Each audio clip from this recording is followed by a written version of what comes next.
That time of year again. This is a bonus video because we have a lot more to talk about than will even fit in our podcast.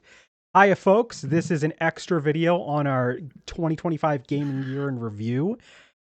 If you want to hear more about all of the great games that came out in 2025 and all of our thoughts on them, you'll be able to listen to, or watch the VOD of our podcast. But this is just a special bonus for us to do a deeper dive and talk about more shit that we want to talk about, because the fact of the matter is a lot happened this past year and there's not enough time for just the podcast to contain everything we could possibly want to say. This is going to be on Patreon first, so if you're a Patreon subscriber, you'll be able to watch this before anybody else, but this will be on other platforms later on in case you want to watch it on YouTube or something.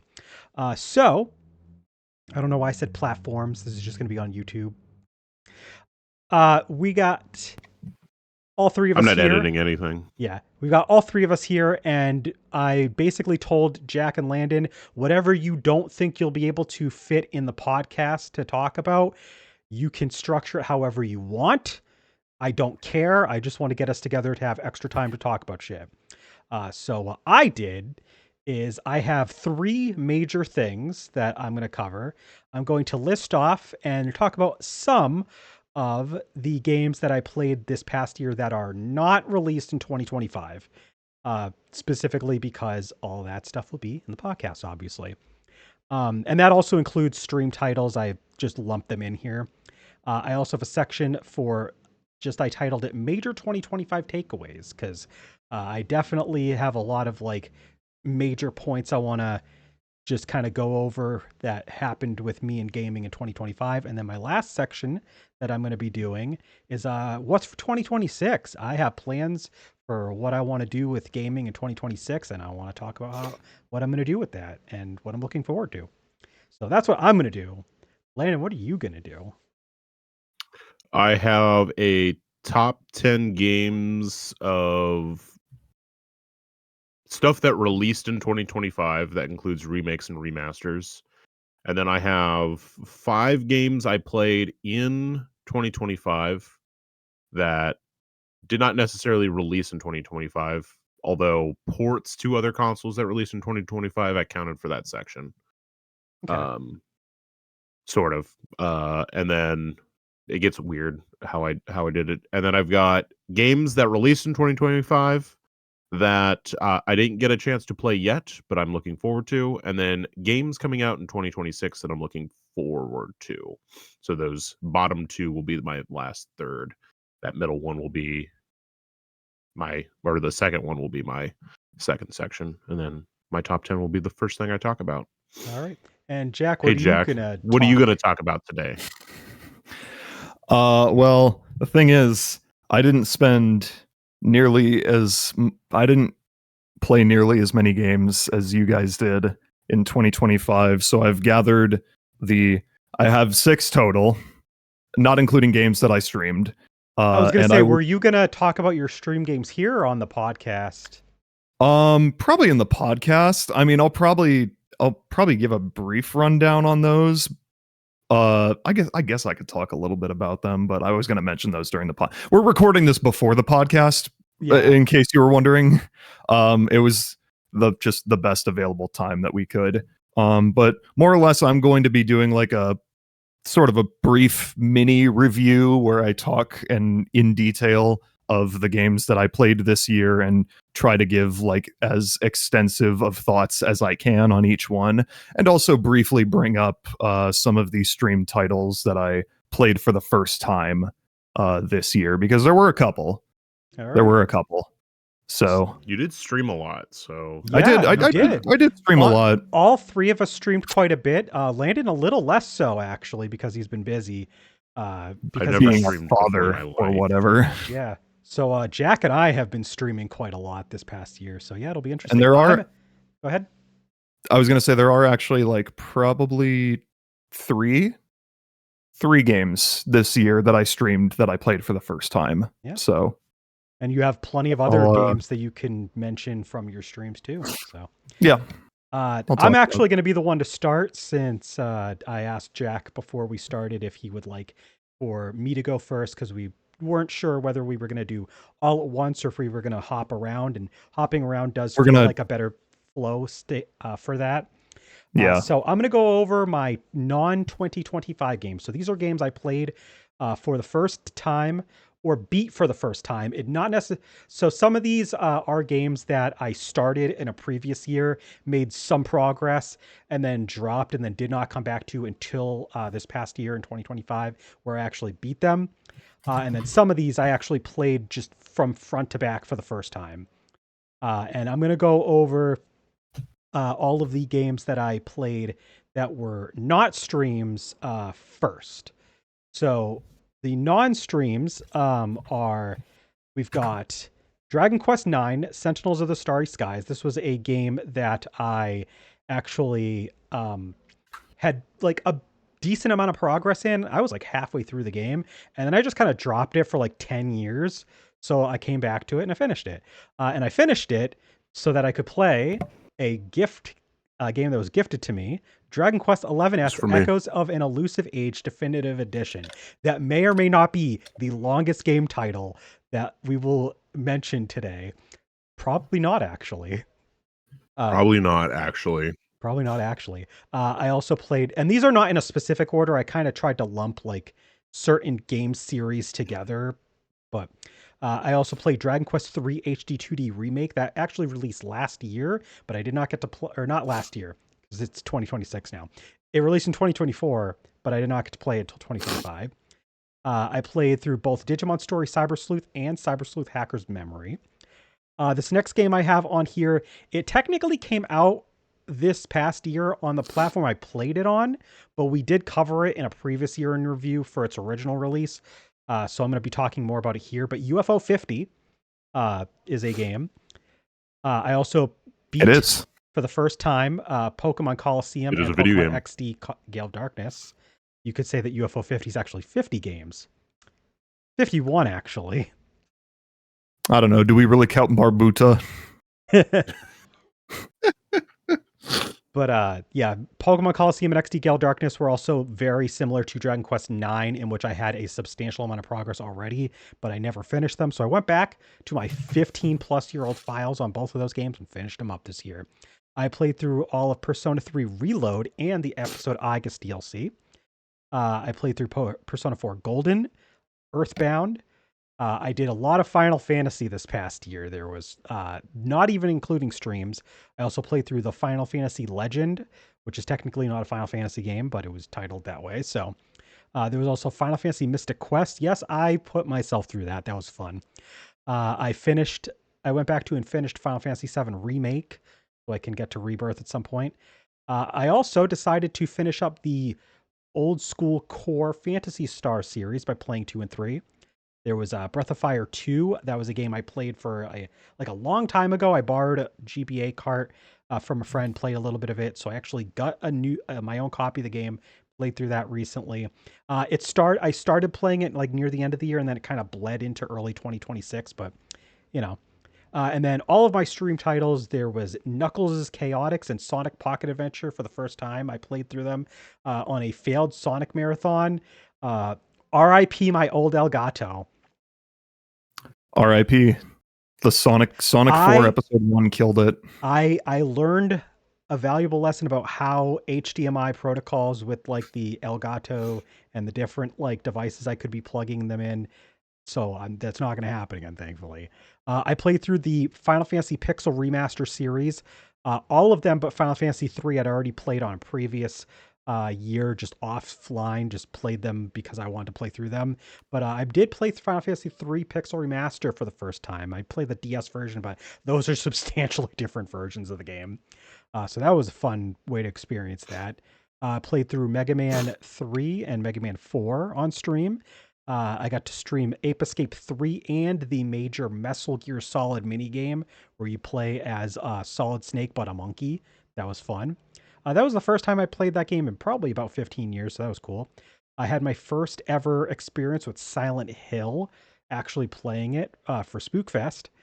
I also played through No More Heroes with the Switch version, and Super Mario Odyssey, which I just finished, bled into 2026, but I did just finish. Uh, did the final challenge after 500 moons and everything. So that is all the games that did not come out in 2025 that I played this past year. I may talk a little bit more about them. I may save that for the podcast, but that is so many games you are not going to hear me mention on the podcast because Jesus Christ, that's a lot.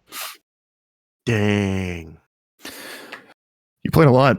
I did. A lot You of played games. so much. I did. Too much, honestly. And You gotta slow down. again, this doesn't even include the games that came out this year, except for UFO 50 because I played the Switch version. But Yeah. I had to mention all those because there was no time in the podcast to do it. I do want to talk a little bit more about like UFO 50, especially because that was a game that we never really like touched, but we talked about in our last year in review because it had its release on Steam. And since it came to Switch, I was like, you know what? I'm going to play it on Switch. And it's I'm really pretty fun. sure what I said specifically in that video was, I hope it gets a Switch release so I can play it. Yeah. And I'm pretty sure that's all like any of us said about that was like, I hope it gets a Switch release. And Yeah. it ended I'm up gonna getting put a my Switch hand release. here now and do this because apparently you can see me if I do this. Nice. Just keep your pointing at the screen. just keep your hand. you. But yeah, I want to talk a little bit about UFO 50 because it is a really cool collection of games. As Landon talked more about like what the premise is in that 2024 year in review, which I did just re-listen to that podcast. Good episode, by the way. But I did find there's quite a few games on there that I don't really care for, but thankfully there's 50 of them. So all you need to do is find a couple that you do really like. There's a shoot 'em up called Star Wasper that I really enjoyed. There's also there's a golf game. I can't remember the name of it. Not the top down one, but the side scrolling one. Where like you have to try to get through like an obstacle course. That one's really cool. I had a lot of fun with that one. That's some levels in what the golf. Thank you. Some of the levels in what the golf are just that. Basically. Yep. One game I do really want to get to at some point is there is a full-fledged RPG. I want to play that so bad. Yeah, it's called I think it was Grimstone, but sounds right. It's like a Wild West style one, and it's interesting because like you select your party by talking to them in like the saloon or something before you set out, and there's like a bunch of different options. So you build your party off of that and then you start. So you have a bunch of different ways that you can do it. So that is something I'm going to play in the future. But there's a lot of good ones on there. I don't remember all of them because I didn't play too recently to like refresh my memory. But I did play all 50 of them at least a little bit. So I have some favorites. I just wanted to talk about it a little bit because, again, as Landon said, we were waiting for a Switch release. And specifically, I think he was waiting for a physical. Yeah, well, it helped that they announced a physical Switch release like right when they shortly after they announced that it was coming out. So I'm like, well, I might as well wait because I had so many games to already play this year. And it's really hard to find time to do stuff. I'm just gonna do this. Oh no, it has to be here. Okay. Has to be here. I think, and I know you won't because I'm suggesting you to play something, but I think you should at least try out what is it? Rare Replay. Nope, not that. Not that one. Retro Game Challenge. That's the one. Is that the Retro Game Challenge for the DS? I feel like I played a little bit of that once in my life, very long time ago. I'll look into it. Maybe. Okay. I'll post it on our Discord. I am aware of it. And I do know what it is. I just I think I feel like I might have played it. I remember being interested in that one. It's honestly really fun. I wish the second game got localized. I wish the Switch port of 1 and 2 got localized. I own the Switch port. Rip. It's all in Japanese. Maybe one day I'll try it. All right. The shadows.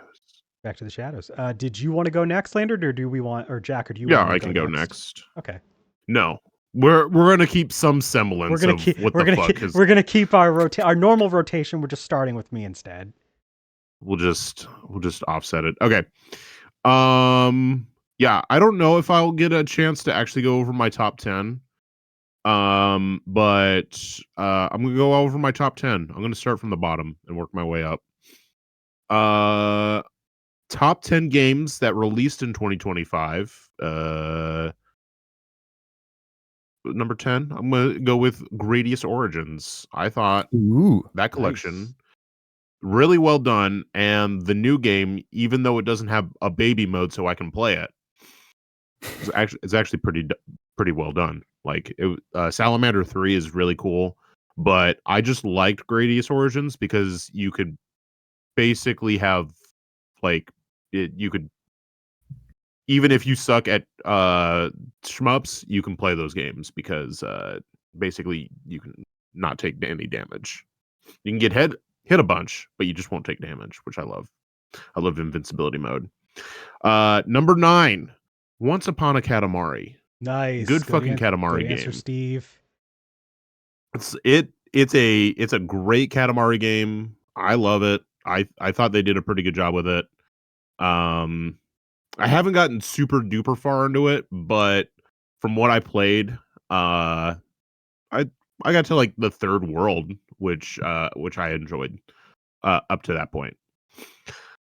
Number 8 is shit. Fuck. Okay. It is Ys Memoir: The Oath in Felghana, which is a remake of number 3, Ys 3. It is a a port of a remake of I was a gonna say remake. because Memoir is, I think, a remake or a port of Yeast, It's The Oath in Felghana, which is a remake of 3. yeah, It's we're like several layers into this. it's deep. Yeah.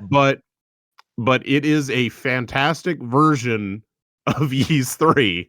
If you wanna if you like want to be able to play something on a somewhat modern system. Well, I think it's on PS4 and PS5 as well, but it's on Switch is what I played it on. Nice breezy game. It's not super long. Great story. I love the characters in that one. What are we on? That was your just number 7. 8. So we're on Yeah. 7. Yeah, that was my number. That was my number 8. We're on number Yes, 7. Yeast Memoir came out Yeah. on both PS4, PS5, and Switch. I know that Yeah, because that's what I thought. that is our first game that we will mention on the podcast. Spoilers. It is. So I might talk a little bit more about it, but who knows? Number 7 is Metroid Prime 4 Beyond. Okay. I thought, Nice.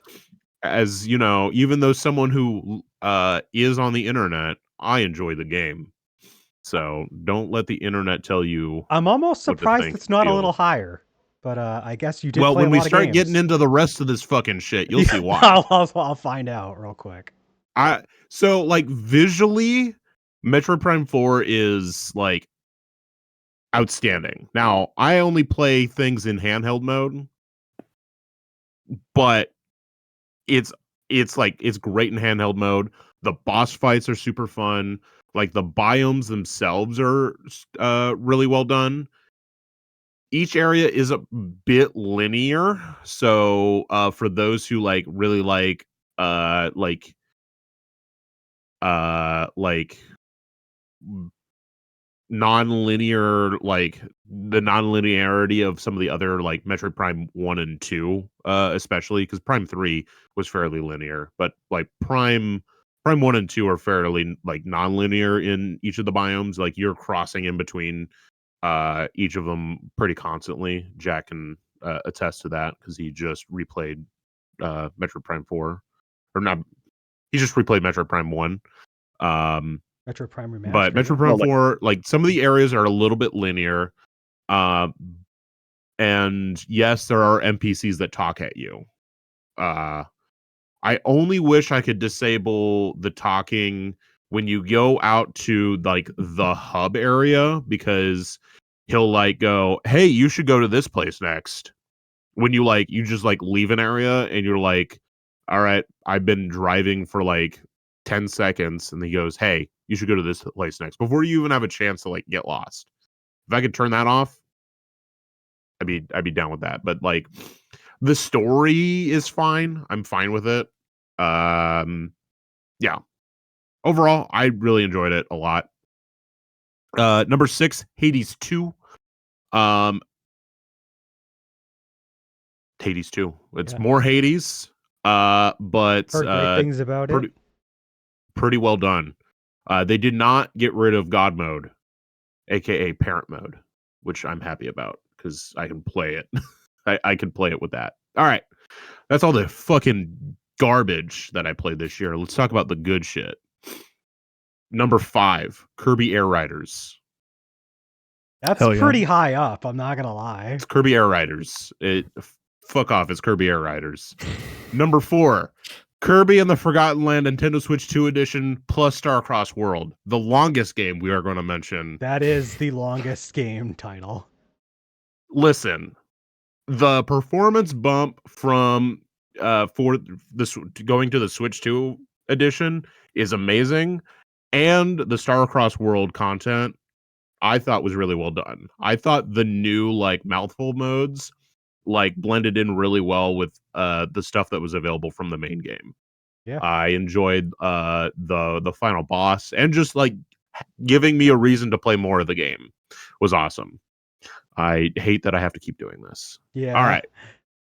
What are you gonna do? Now we're done with the garbage games I played. It was went from the shit, and then 4 and 5 are the garbage. Now we're into the okay stuff. the okay Donkey stuff. Kong, Donkey Kong Okay Bonanza. stuff. Nice. All right. Donkey Yeah, Kong let's Bonanza. go. Honestly, I don't think there was a game that I did not care about when it was announced or coming out. Anything. Like I was just like, okay, whatever. And then a friend bought it for me at launch and was like, here you go, play it. And I was like, okay, I'll play it. Because it was that or play Pokemon Scarlet. And Lord knows I didn't want to do that. So I put that fucking shit off. And man, was I hooked to Donkey Kong Bonanza. I had a blast with that. So yeah, that was definitely like a game I did not expect to enjoy nearly as much as that. And now we're going to talk about a pretty good game. It's listed is Dragon Quest 1 and 2 HD 2D remake, but I'm specifically going to talk about Dragon Quest 1 because I just got to the first boss of Dragon Quest 2 HD 2D remake. Yeah. Dragon Quest 1 HD 2D remake, I thought was a great remake of the like it is how you like remake a single party member game and like make it feel like it's something that's still like relevant today. Like the number of options you have for the hero in that game, You do I get thought a was really lot well of done. like different abilities. And there's like some abilities that normally in Dragon Quest games, because of the party structure, like don't really work all that great. I think it was Cop Out. I used like a ton in Dragon Quest 1 yeah. because it's so good because you just have the one It's guy. so fucking great. Like it is. Like there's stuff that just works so well. And like you can really use the hero however you want. I know I was switching between weapons a lot. Like I had like a boomerang, a like a whip, and like a single sword like type hitting like thing at all times. And I was just like, because you can switch your like armor and your like any of your equipment in the middle of combat. So I was like switching between that just to be able to maximize like my damage options at any given time. I loved that. It's something I really like about the Dragon Quest 1, 2, and 3 HD 2D remakes. Yeah. But especially for Dragon Quest 1, because you really need to have like the options available to you because you are one guy. I do need to replay the game at some point because spoiler alert, there is a good ending, but we don't have to get into that today. Cloud and I can talk about that more. Yeah. One day after I beat Dragon Quest 2 HD 2D remake. All right. All of that though doesn't fucking matter. None of those games are good. They all kind of sucked, honestly. because obviously the best game that came out in 2025 was. I have to make up a game.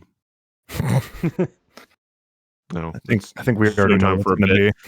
be. Yeah, it's Trails in the Sky first chapter remake. It's like Tits remake. Tits first chapter remake. Let's go. Whatever I said about Dragon Quest 1, but like times 10, like this is I honestly was I a little worried about this remake before it came out? Sure. But they didn't fuck it up. They didn't try and do like a Final Fantasy VII remake where they don't remake the game. They kind of like they do something. Kind of make a new one Yeah. and like They kind of make a new one reuse under the guise of a remake. Yeah. They didn't do that. They just took the stuff they were working on with like the Daybreak games with like the combat system they developed for that, and don't let anyone tell you Metaphor like came out after Daybreak 1. Like yes, they have the same thing, but it's not something that Daybreak came out first. Come on, people. People online are like, Metaphor made this like type of combat. It's like, one of those things where it was popular and people didn't realize that there was a game that did it first. That's all. Exactly. And by people, I mean like gaming news sites. Yeah. Like literally like it's the Persona 5 thing all over again. Persona 5 invented turn-based RPG mechanics that Persona 5 actually, invented RPGs that just existed 20 years, 25, 30 years before Persona 5. But never mind, it's Persona 5. Don't you guys know there are only 4 video games? Super Mario Brothers, Final Fantasy VII, Persona 5, and Clair Obscur. Yep. Yeah. Those are the only 4 video games. And there was only 3 games before this year. I know. No. There was a 5th game, and it's The Last of Us. Oh, true. You're right. You're right. There's The Last of Us as well. If you ask Sony, it's only Days Gone, but it's actually The Last of Us. Anyway, Trails in the Sky first chapter is a phenomenal like package because they're just like they add a little bit of new content. Like there's a couple side missions that are new. Most of the game is what you play if you played the original like PSP release. And like all of like the artwork, the music, you have this is something you mentioned for a different game, Cloud, but I think it was Yeez. You have access to 3 different soundtracks for Trails. Like you can go with the new soundtrack, the original, and then like an orchestrated version of the soundtrack. And like you can just switch that shit on the fly, which I love. Was that an option in the demo? Is that just exclusive to the full release? Because I don't remember. I don't remember because I didn't really play the demo. I only played the demo. I haven't actually gotten into the full game yet, so we'll talk more about it on the podcast. Though I'll mention more of my thoughts there. But it's so beautiful. Like I just finished. I like beat it 2 days ago or something. Yeah, a day ago. I don't remember. Yesterday. I beat it yesterday. I put it off, come back to it so I could play some other shit, put it off, come back to it. And the ending still hits as hard. I think they might have added a little bit of extra like dialogue between Professor Alba and Joshua for the ending, but just to like solidify a little bit more context, because I don't think they had like a lot of that context like ready at during the original release. But like I think they solidified a little bit more of that. But other than that, like fantastic ending, fantastic. Love the combat. Love Olivier being in the game. I love that you can buy Cassius's fucking head and wear a mascot Cassius head on all the characters. I wish you could have his body. That's the only down that 9.9 because I can't buy Cassius's fucking body as a mascot. And you want a whole like have everybody body suit for mascot, right? Yeah, I can't have that. So the whole 9.9. Yeah. So fuck that shit. Anyway, other than that, fantastic. 10 out of 10.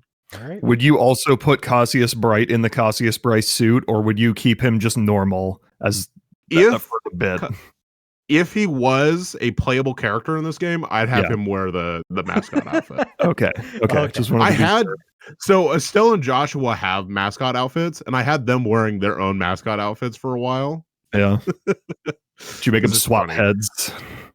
You could do that too. And then I ended up on everyone's like alt colors except Chloe and Estelle wore the night outfits from the play. Okay, one other thing.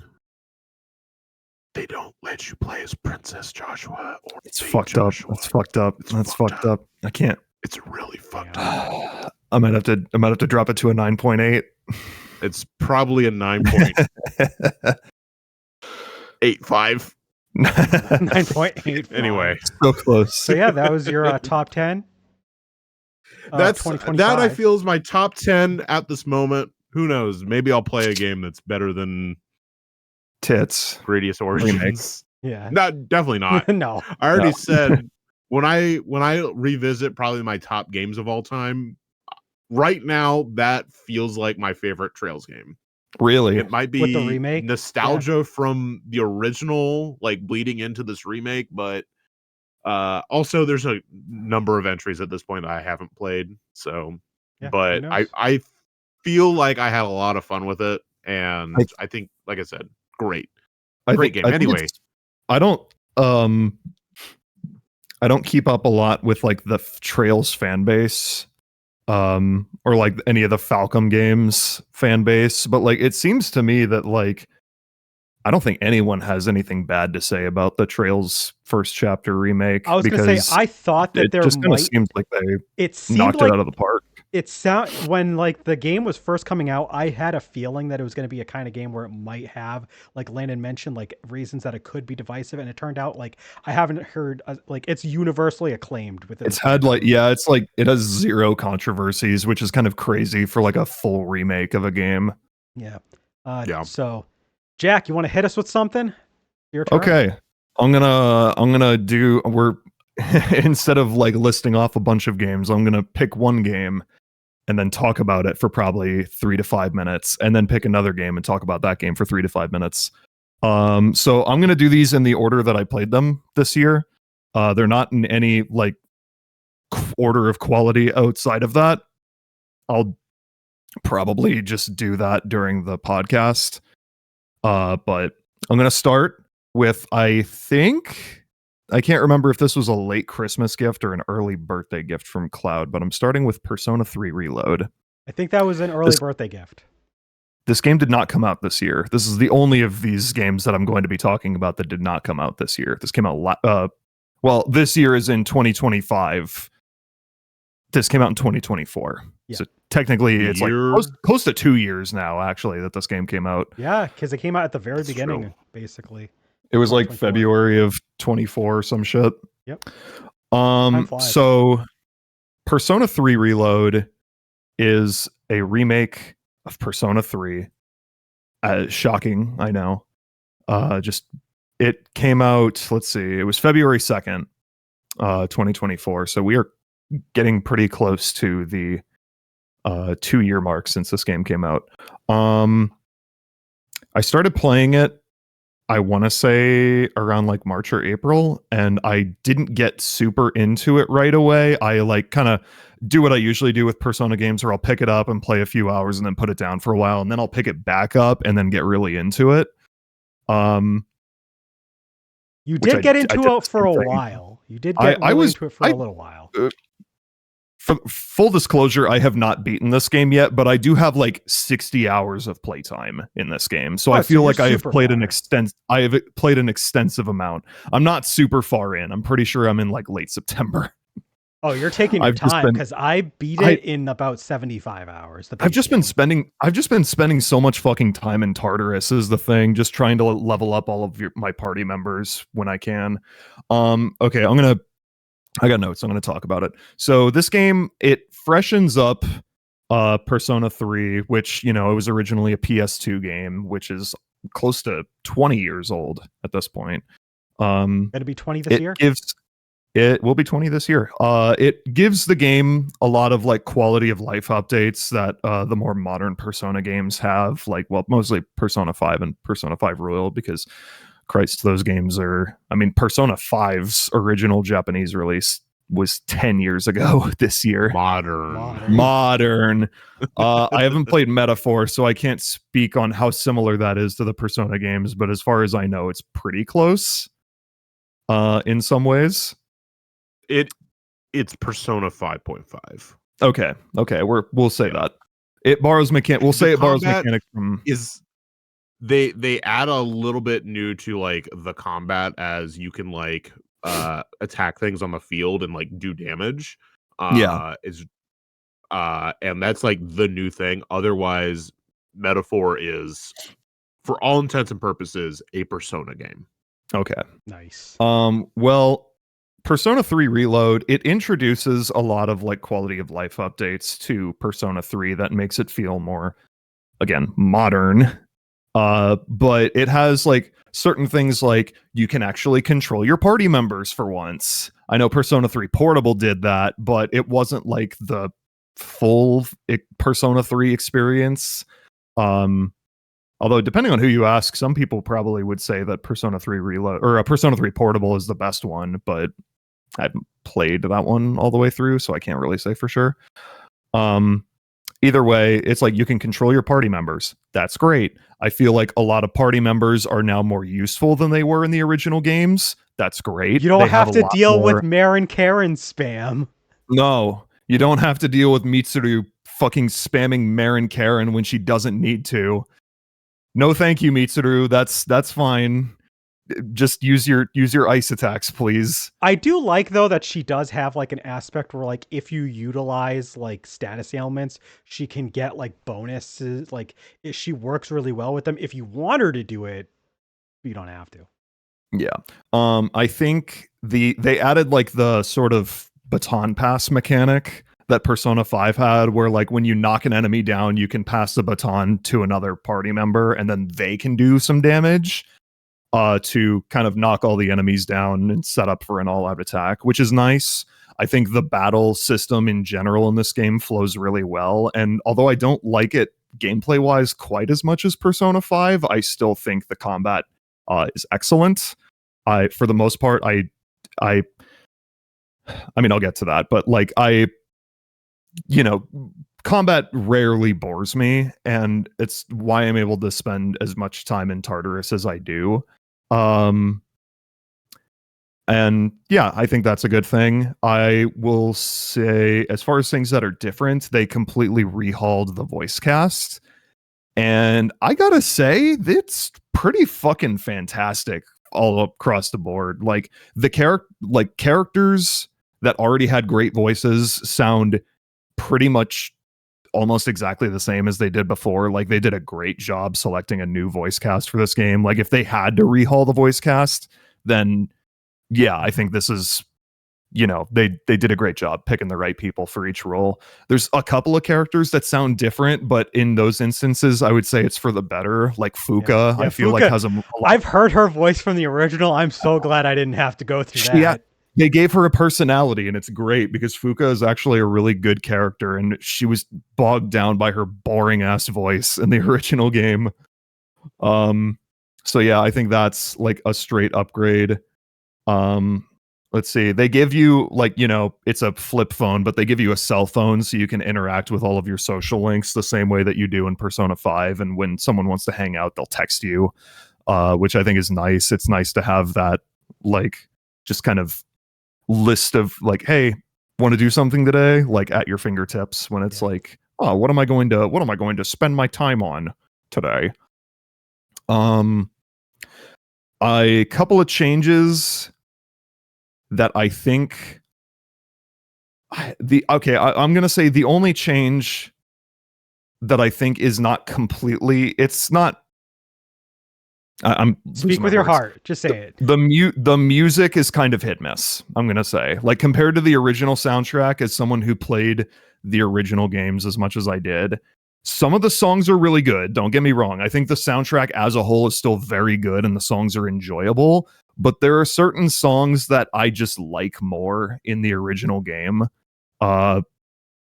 Certain, I think they generally do a fine enough job, like, remaking the music and like kind of giving it like a sort of it's not a remaster, it's total re-recordings of all of the songs. And there's more like you have more like instrumental clarity in some of the songs, and that's nice. The new vocalist for like the new female vocalist they got, I don't know her name unfortunately, but like she's good, but some songs there's like I'm just like it's doesn't quite hit the same as in the original game. I think some people overreact to the music changes in this game, and the people that think the soundtrack is dog shit are way over exaggerating. I think it's fine. It's good even.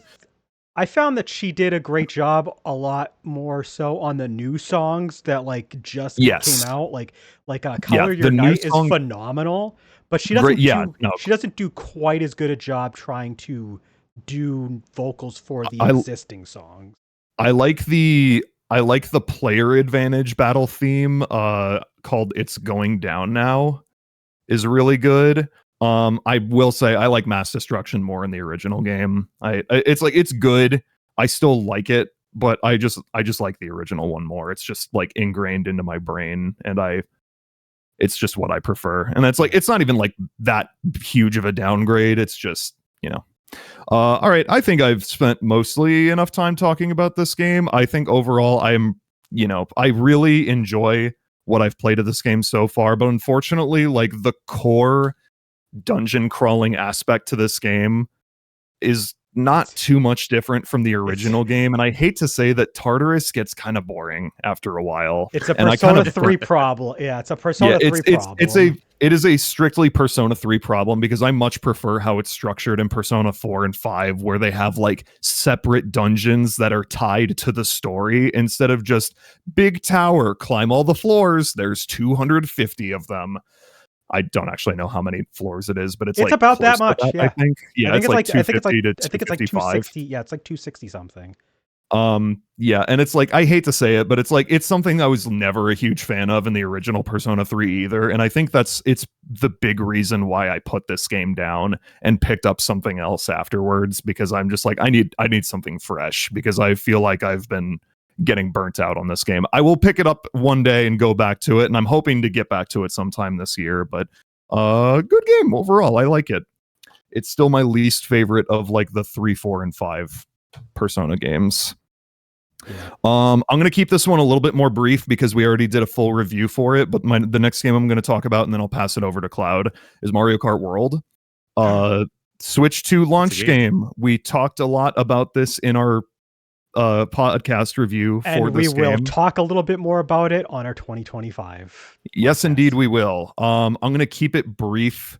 I think the new mechanics are excellent. I love the wall riding, the rail grinding, the tricks you can do, the hopping in the air. It's fun. I think it's like a natural addition to the Mario Kart franchise, and it You makes just like Tony Hawk games. Yes, I do. And they made a Tony Hawk game for you. I mean, that's kind of what the that's kind of like what the overworld, like the open world mode is. It just kind of feels like Tony Hawk, because you can just go wherever you want and just like I didn't think about that, but yeah. rail grind and wall ride a shit ton, and it's great. I think the new selection of tracks in this game is fantastic. There's a lot of great ones like Whistle Stop Summit, DK Spaceport, fucking Faraway Oasis is really good. I love Drybones Burnout. The new Rainbow Road is really solid. I like Acorn Height. Landon doesn't like it. He played on it once, lost, and he's like, "Fuck this." Landon, known Rainbow Road hater. If it's not Super Nintendo Rainbow Road, if it's not Super Nintendo Rainbow Road, it's bullshit. It's true. The retro courses are a little bit hit miss. Some of them I think are really good and really well done, and some of them I think didn't really need to be brought back, and there were better choices available, but not bad overall. Visually fantastic. It's a stunning game to look at while you're playing. Like I said, the open world mode is fantastic, like really fun to just drive around in and find like the different panels and challenges that you can like just do at your own pace.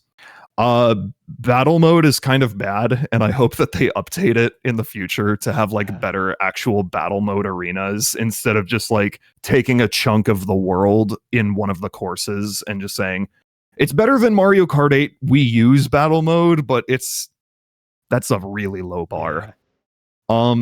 It's not the best Mario Kart by any stretch, and it is, I would say, a downgrade to Mario Kart 8 Deluxe, but I feel like it was going to be very extremely difficult to be better than Mario Kart 8 Deluxe at launch. It's because competing with a game that got 10 years of support. Exactly. So, exactly. Mario Kart 8 wasn't perfect when it came out either, and I'm hoping that like this game gets the same like amount of love and updates and DLC that Mario Kart 8 got, because I feel like this could be like one of the best games in the series if they just like do more with it. Yeah. So good Mario Kart. Oh, and the music is like this is the best soundtrack of the year easily. No question. For the games I've played. Good. Oh, okay. Well, then yes. Landon, I'll agree with you. Landon, it's got 2 ska remixes in it. What more could you ask for? The answer, third ska remix. I was going to say the answer is more ska remixes. The answer is put those in a different game so he doesn't have to play Mario Kart World. Oh man! All right. I'm passing it to Cloud, and then I'll talk about 2 more games. All right. Eventually. So yeah, no, this is going to go a little longer than I was expecting, but that's okay. So I want to talk about basically just like how gaming in 2025 went in general for me. So this will allow me to talk a little bit more about some games that I want to talk about, and also just accomplishments I want to give myself a pat on the back for. First of all, if it wasn't obvious, I became a fan of Dragon Quest. I was able to finish Dragon Quest 9, and then because of Dragon Quest 11 being gifted to me, I really wanted to play that. That has become one of my favorite games of all time.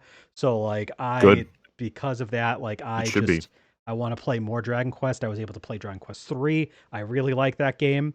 I played Dragon Quest 1 and 2. I'll talk a little bit more about that on the podcast, but I enjoyed that as well. Specifically, he played the HD 2D remakes. Yes, the HD 2D remakes of 3, 1, and 2. In that order, by the way. So yeah, I'm looking forward to 7 Reimagined. That's coming out a little bit after the recording of this episode. It comes out in February, so looking forward to that. And I've still got plans to play. I'll go over more of that in 2026 because that is a section for itself. But yeah, I'm liking Dragon Quest quite a lot so far. It's got a very Pokemon-esque feel to it, as in like Pokemon I can see structurally borrows from Dragon Quest, where like you can very well see where certain parts of the game will be broken up. And because of that, like inevitability, I like that because like I can like pace myself through it, and it makes it that much more enjoyable. Plus, just the sheer sense of adventure. It's not always about the plot. It's got good plot for different, a lot of the games have good stories, but like it's just as important to just enjoy the going to point A to point B to point C and so on. So really like that. I would like to say I have become a fan of Persona as well, because I played through 3 and 4. Persona 4 Golden, not quite to the level of Dragon Quest 11, but is also one of my favorite games of all time. And I think now that I've been playing, now that I've been replaying Persona 5 through Persona 5 Royal, not to say I don't like Persona 5 Royal, I am enjoying the hell out of it, but I am seeing that I think Persona 4 is my favorite of the Personas that I've played so far. Yeah. And I have... It's got a really good cast, even though they're all dummies. The cast is great. Dummies. The voice acting, I'm biased. I love it the most because it goes back to a nostalgic era of voice acting for me. It's every like main cast voice actor in Persona 4 Golden is like a big name. And just it's kind of crazy. And just the setting, the atmosphere of Inaba, it just feels more like at home. I feel like I'm at home, and it just gives me, I'm a 33-year-old guy, gonna be 34. I just want the game to make me feel good, and Persona 4 Golden just makes me feel good in a way that 3 and 5 don't quite hit. So like it's got a really nice like small town that like feels like a cozy small town. If you grew up in a smaller town, it like I feel like it hits that pretty well. Yeah. So exactly. So I'm going to be playing more of the series. I'm going to be playing Metaphor ReFantazio at some point, which is effectively a Persona game. So yeah, uh, Take it from I me. I was able to go back and finish the core Fantasy Star series. I mentioned that. I played 2 and 3, so I've been able to play 1, 2, 3, and 4. I'm gonna say this now. Uh, I think 4 is still definitely my favorite. I think Sure. 1 is actually my second favorite. I think that Well, between 1, 2, and 3, at least for me, the experience gets a little bit worse each time. if when one version has an ages version that like That's fair, but there is quality of life like improvements through the like fast forwarding feature and like features that the release that I played of 2 and 3 because I played them on Sega Genesis sure. Classics. So like there is a way to like kind of give, and I did use a guide too, so like I was like following a guide for 1, 2, and 3 all the same. So like I had a Yeah. similar experience, but I just like 2 is way too grindy and also way too bullshit at Oh man. times. And 3 is I just love it. super uninspired. Like it's super easy, which is fine, but like there's a lot of going back and forth between like the same areas. There's no fast travel like until like super late in the game. There's no fast travel, and the fast travel also kind of sucks because you have to go to specific places to do the fast traveling. And the Mm. story is kind of bullshit. It's kind of stupid. It's dumb. It's not executed well. I do like the world building. It's just it's really really bland. So like I can see why people like call Fantasy Star 3 the black sheep of the series. It's the black sheep. It's definitely far from the worst game I've ever played. It's not even a bad game. Like I disagree with people saying that like it's a terrible game. It's just like you compare it to 1, 2, and 4, which were doing groundbreaking, awesome things, and also all just were great games for some people. Like when you talk to those people, but like Fantasy Star 3 is just, yeah, it's just average. So like, yeah. I also revived my interest and appreciation in Digimon because I played Digimon Cyber Sleuth through the complete collection on Switch, so I got to play that duology. I really liked Cyber Sleuth. Hacker's Memory I liked quite a bit, not quite as much, mostly because it adds a few things to the gameplay that I did not like. Domination battles, they take too long and they're boring, and I don't care for them. But other than that, Hacker's Memory is pretty good.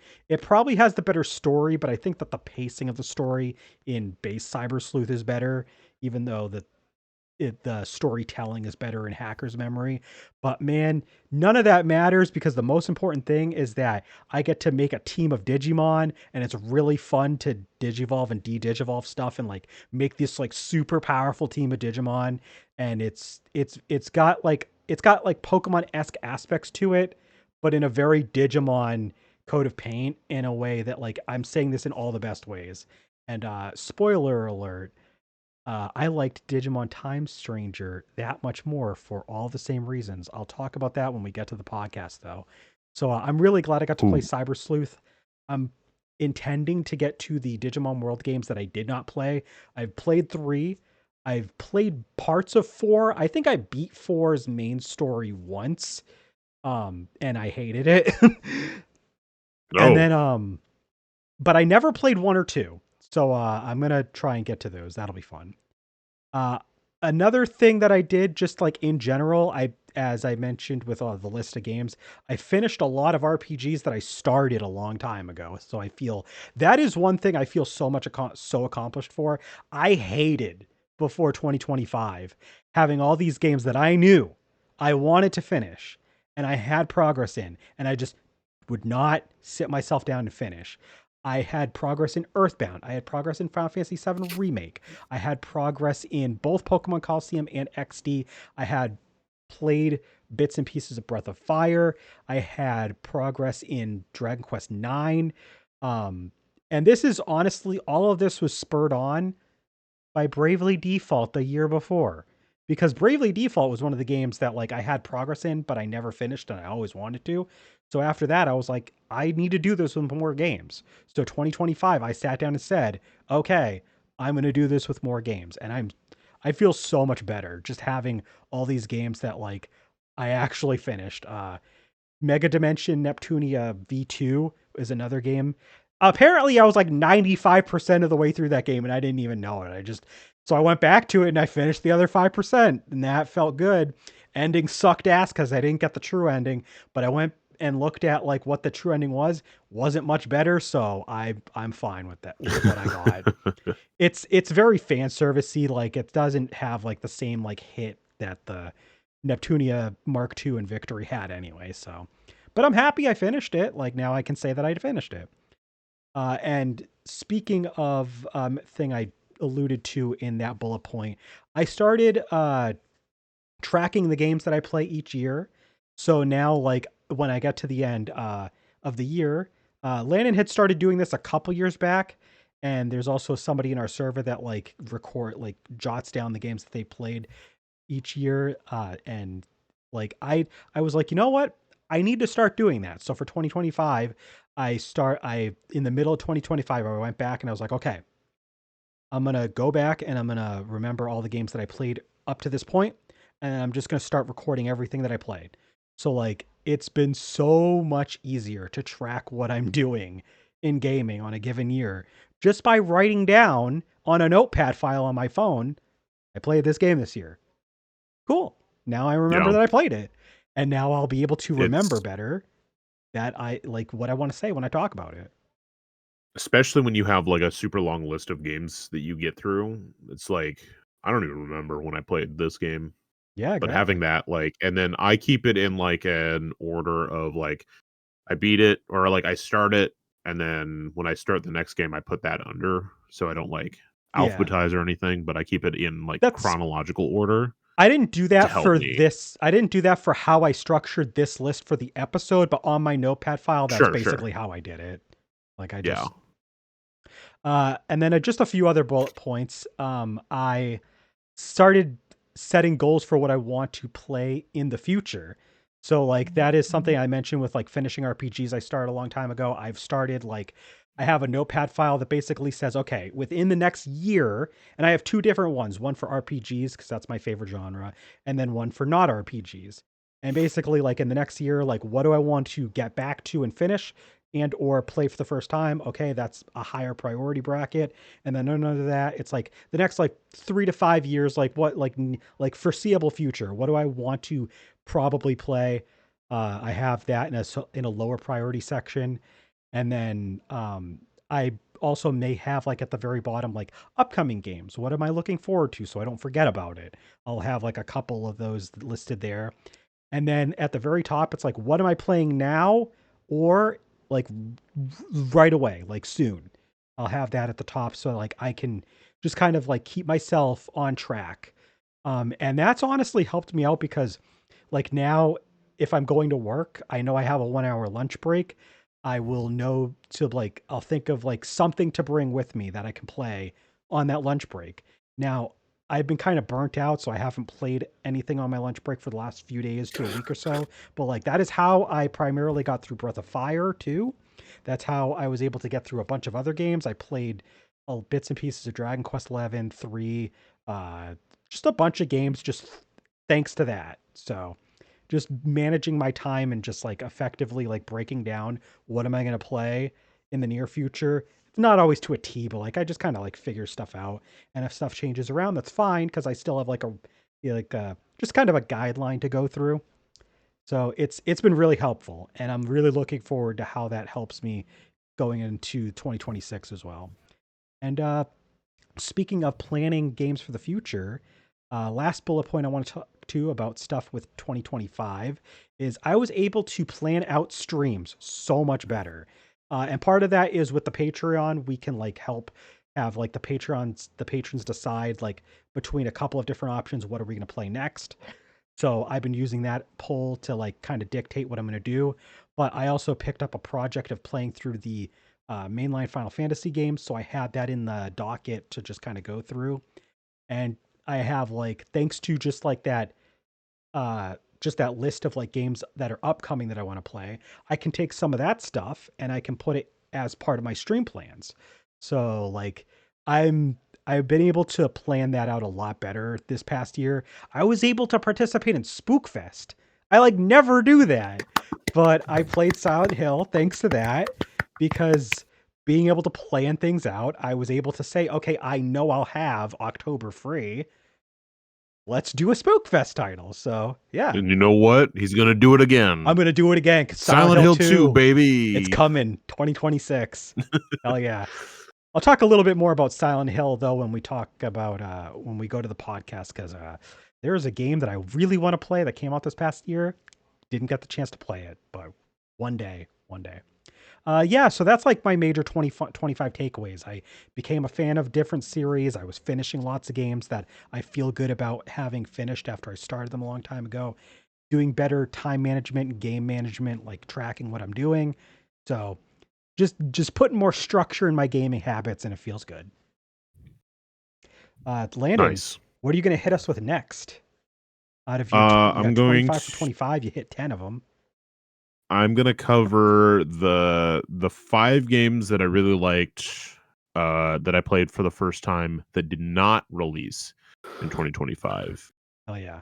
Although Kirby's or one of these is a weird one out. But just to give like a couple extra games that I'm not going to like go into detail that I really liked.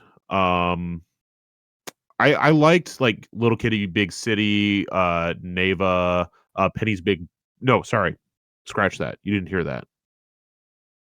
Didn't hear that. What?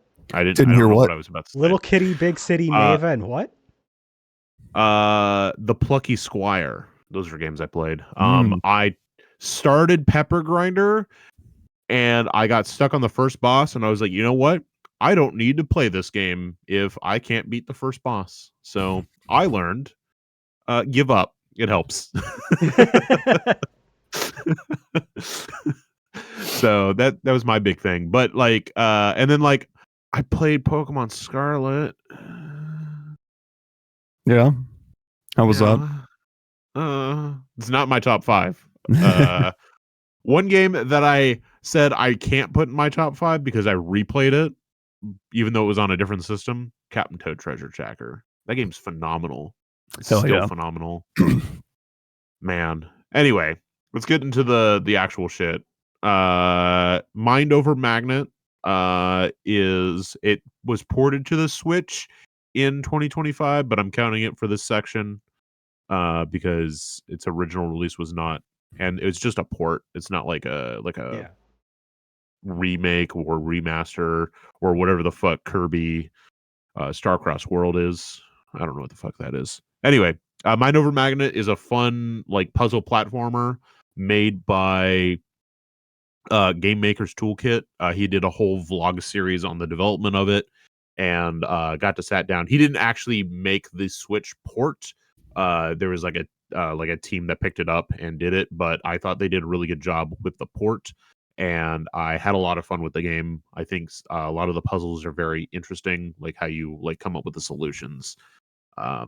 So that's a lot of fun. And fun note, the only digital game I played this year that I purchased digitally and did not wait for a physical release. So Wow. anyone who says I don't do that is mostly right. Usually I save one But once game in a every year while. to play. Once in a Every while. Once in a while. Once in a while. Like 2024 was Runner 2. I didn't wait Mm. for a physical release on that. I just played Nope. through that shit on Switch Hell too. yeah. And they still haven't made a physical release, and you know, That is sad. still I'm okay with it. It is very sad. That game It and deserves Space one. Dave and Whoa Dave, all 3 of those games deserve it. Yeah. Give us a Mind Over 3-pack Magnet with those I don't care. games. But I would buy the shit out of a 3-pack. I would also buy each game individually for $120 because I'm insane. Just It's keep that the in mind. brain. Anyway, Anyway, next game that on my list that I want to talk about briefly is Dragon Quest Heroes: The World Trees Woe and The Blight Below. The Blight Below. The Blight Below. I've been on a Dragon Quest kick. The last we're coming up on, this is start of year 3 of just playing Dragon Quest games. It started in 2023 and it's still going on. Right? It was 2024. I don't know, man. When did I start? Let me look at my 2024 You list. started playing a lot of your Dragon Quest stuff, like outside of It was what you had played. Like, 2024. yeah, like right after Toriyama passed away, like you were like, I want to play more Yes. Dragon Quest. So this will be the Third year. this will be the start of the third year. That's what I meant. Start of the third year, but 2025 was the second year. And I got through a couple good ones. Like I finished Dragon Quest 3 HD 2D remake. That was great. This was the big spin-off I played, Dragon Quest Heroes, The World Trees Below and The Blade Below. It's a very well done Muso. Like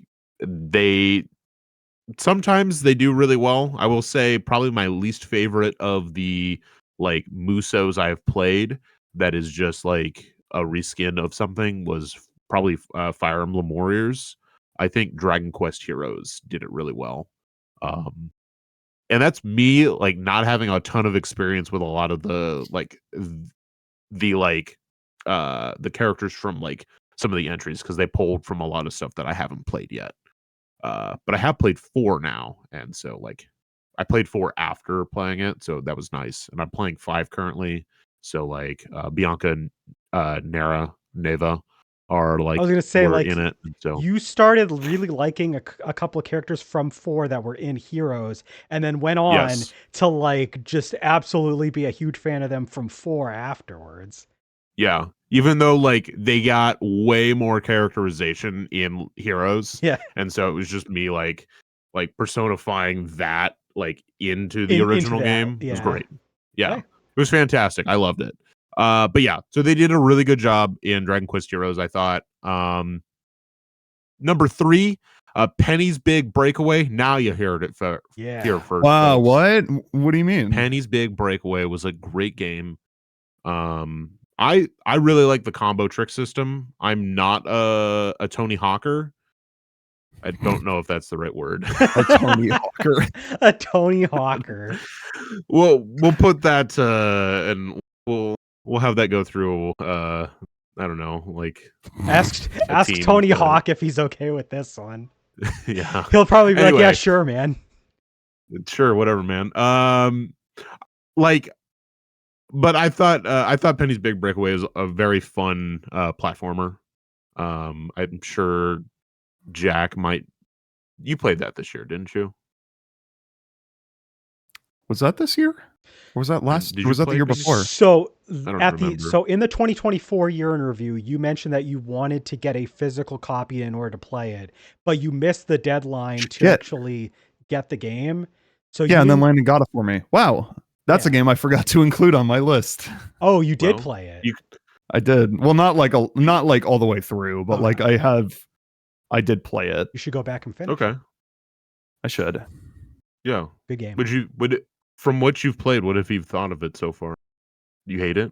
No, Oh. I've been enjoying it. I've also just been like very picky with my own gameplay and like starting levels over and over if I fuck fair. up. Yeah. That's fair. And it's I did it's that a not lot. an easy game. It tries to really test your abilities with the No. with the different game systems. If you want to score well, like you have to like be up on it. So like I understand the desire for that. Yeah.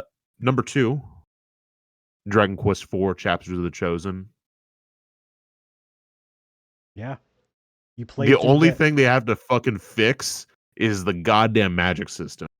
I don't know if the mobile version fixed it, but the DS version, which is what I played, it doesn't have party chat because I was playing the US version. Which unfortunate, but whatever.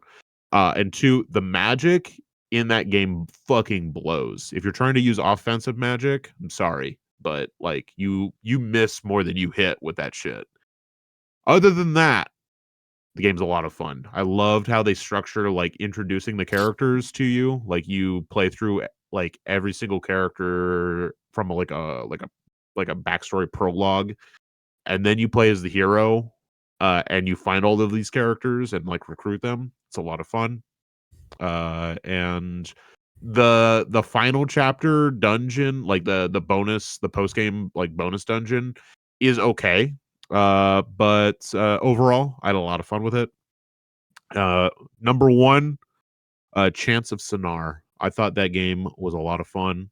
I've talked about it a couple times, but like puzzle solving by trying to figure out the 5 different languages on the tower that's in Chance of Sonar. I just The guy that like likes I puzzle had games putting a puzzle as his number one. Who'd have thunk it? who'd have thunk? Hey, I also like RPGs, and I put RPG as my number one too Yeah. Yeah. in the And the previous other list. one, So yeah. there you go. Yeah, but anyway, Chance of Sonar. Good job. All right. Jack, hit us with some more mini reviews. Okay. So when I got burnt out on Persona 3 Reload, I decided I need a new game to play. I'm just gonna pick something up and start it. So that's when I picked up Pokemon Legends ZA. The entire internet has told me that this game was shit, and I didn't believe them because I know the entire internet are full of liars and Yeah. heathens. Yeah, and me. I'm on there too. You're on there too, but I tend to I haven't trust played- your opinion. I You haven't haven't played played this, Pokemon no. Legends Pizza, so you're fine. Pokemon Legends I played this on Cloud's recommendation I did. because I trust Cloud's opinion much more than the average. I asked Jack, shit I was like, on the what did you internet. I was like, what did you not like about Legends Arceus? And I was like, okay, that stuff is either not there or they improved upon it so you don't have to worry that much about it. And also it's Yeah. like Xenoblade for babies. It kind of is, yeah. I'm a baby. There you I go. like Um, Xenoblade. you yeah. might like Legends ZA. So this How game quickly can I get a Bulbasaur? pretty Pretty early, quickly. actually, yeah. Pretty early, actually. They do the takes Kanto a little bit. They do the Kanto starter thing pretty early in. Yeah. Good. Okay. Maybe one day. This is an unpopular opinion, but this is maybe the best Pokemon game I've played since Sun and Moon? Question mark? It's probably my favorite Pokemon game on the Switch. I did play through and enjoy Violet as well, but I also that's a much more flawed game than this one, Yeah. I would say. But this game, I feel like, is pretty airtight in terms of like the Pokemon experience. I think the battle mechanics that, like Cloud said, is Xenoblade for babies, where you have like all four of your Pokemon's moves. So like you lock onto an enemy Pokemon and then you select one of your 4 moves with the 4 face buttons, and then there's like instead of having PP and a limited number of uses, you just have a cooldown timer for when you can use it again. And I really like that, actually. I like it makes for some more like interesting strategies gameplay wise than the usual like turn-based combat of Pokemon games, which is also for babies. I like instead of accuracy, they'll do there'll be like longer like wind-ups for attack animations or stuff like that. So like you don't have to worry about the accuracy and PP shit in this game. Not there. One thing I've seen a lot of people bitch about is that Lumiose City is too small, and I don't even necessarily think that it is. I feel like people see that like this is a Pokemon Legends game, and Pokemon Legends Arceus had like this big sprawling open world that you could explore, and they view this as a downgrade because the world you're exploring is much smaller and more condensed.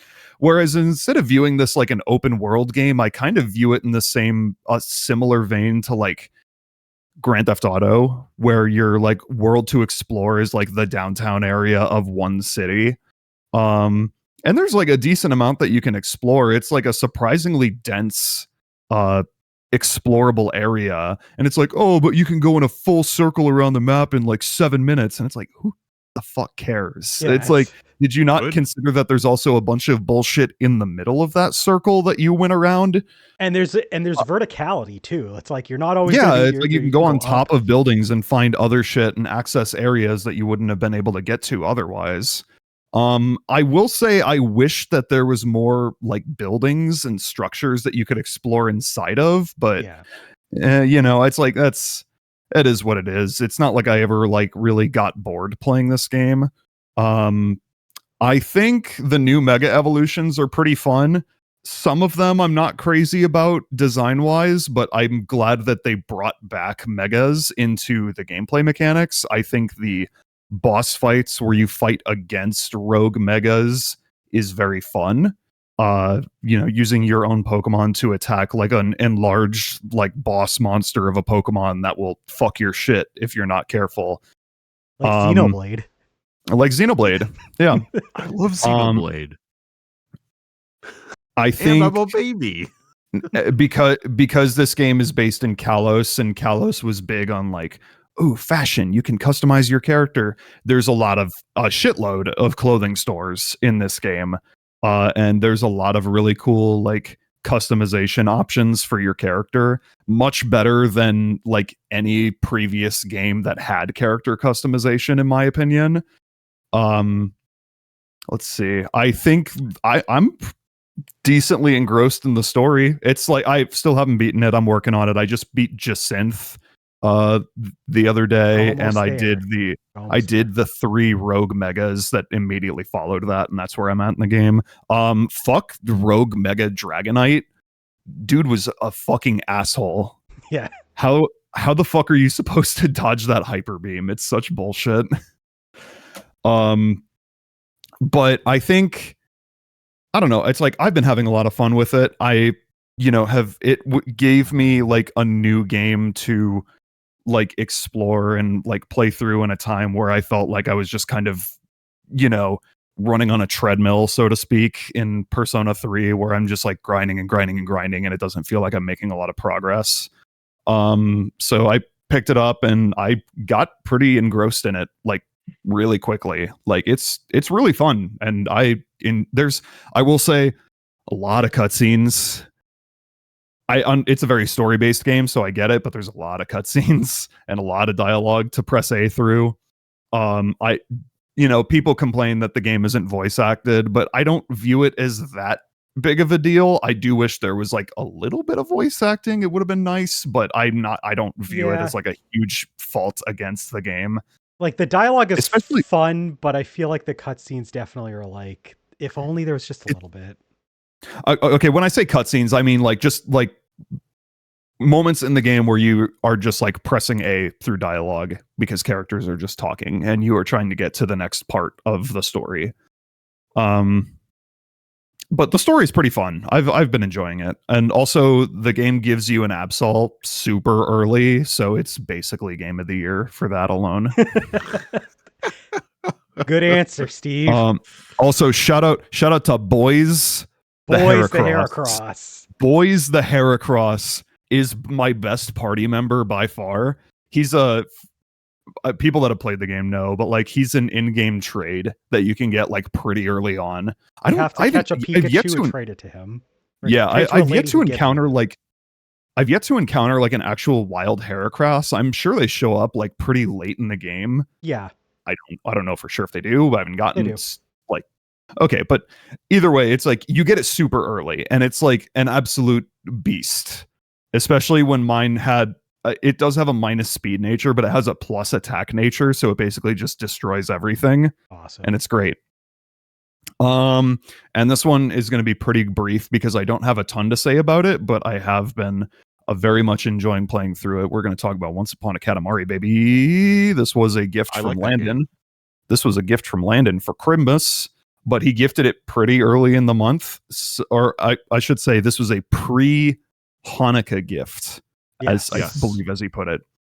Once Upon a Katamari is like, if you told me this was like a lost, uncovered PS2 Katamari game, I would believe you, because it looks exactly like Katamari on the PS2, and I mean that in the good way. It's not like visually super stunning, but like it's got the same like really blocky, like low poly kind of characters and item designs that the original games had. And I know it's just because they reused the same engine from Katamari Reroll on other titles on the Switch and other platforms, which this was released on, but I played all of them on the Switch. So I think that the various like parts of the world and time that you explore, like different time periods, is pretty fun. The game starts off with feudal Japan, and then it's like the American Wild West, and then you have like the Jurassic period, and then it's like Yup. pirates, and there's like fucking ancient Greece. You have the Stone Age, you have the Ice Age. It's This like sounds you like go through Ape Escape 1, but with Katamari. kinda. No, it's like really cool. I mean, it's like it's a very mechanically sound and fun Katamari game that so far hasn't had any super bullshit levels. At like, you know, the fucking levels in the original game where it's like catch one bear or one cow, but as soon as you catch one bear or one cow, the level's over, and you got to catch as big of one as possible. So you have to like roll up a bunch of shit that isn't. I hated that. Everyone hates that. But no, it's Katamari. It's like if you like other Katamari games, this is like I would say no worse than the original two games. So I Those are really some love of it. the best. I know. Yeah. I really enjoyed it. I still got to play the second Katamari game that they came up with, that they re-released. I gotta buy the reroll for We Heart Katamari. All right. All right. Cloud, it's back Going around back to you. to me, and for closing up, so as I've been planning out stuff for the future, what do I want to do for 2026? I've got stuff that I want to plan out for games I want to play, both stream and non-stream, RPG and non-RPG. Primarily, the biggest one, I want to play more Dragon Quest. First off, we got 7 Reimagined. That's coming out soon. So I'll be playing that after my playthrough of Persona 5 Royal concludes, and that'll be my next big game I'm going to tackle, 7 Reimagined. Looking forward to it. I've been hearing good things about how they've been like, how they managed to like streamline the game a bit based on the demo. So cool. I definitely am going to play through Chapters of the Chosen next after watching Landon play bits and pieces of it. I'm excited Hell for yeah. that. So I'm probably going to try to go 4, 5, 6 in that order. So Chapters of the Chosen, Hand of the Heavenly Bride, Realms of Revelation. I'm definitely going to have to try to... I want to get physical copies, even if it's just loose cart. That's going to be tricky because 6 especially is expensive. I should be able to get 4, not too bad. It's not horribly priced, but like 5 and 6 are going to be a little iffy.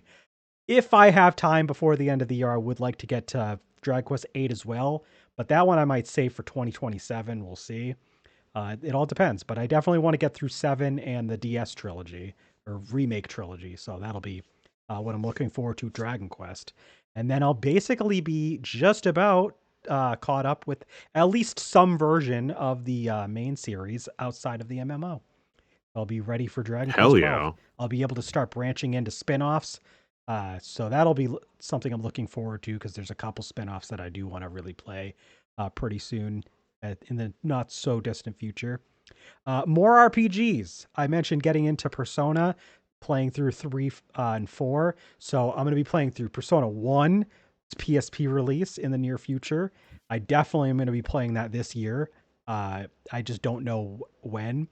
I would like to get to the Persona 2 duology as well on PSP, but I'm not entirely certain if I'm going to have time for it. But I am looking forward to it.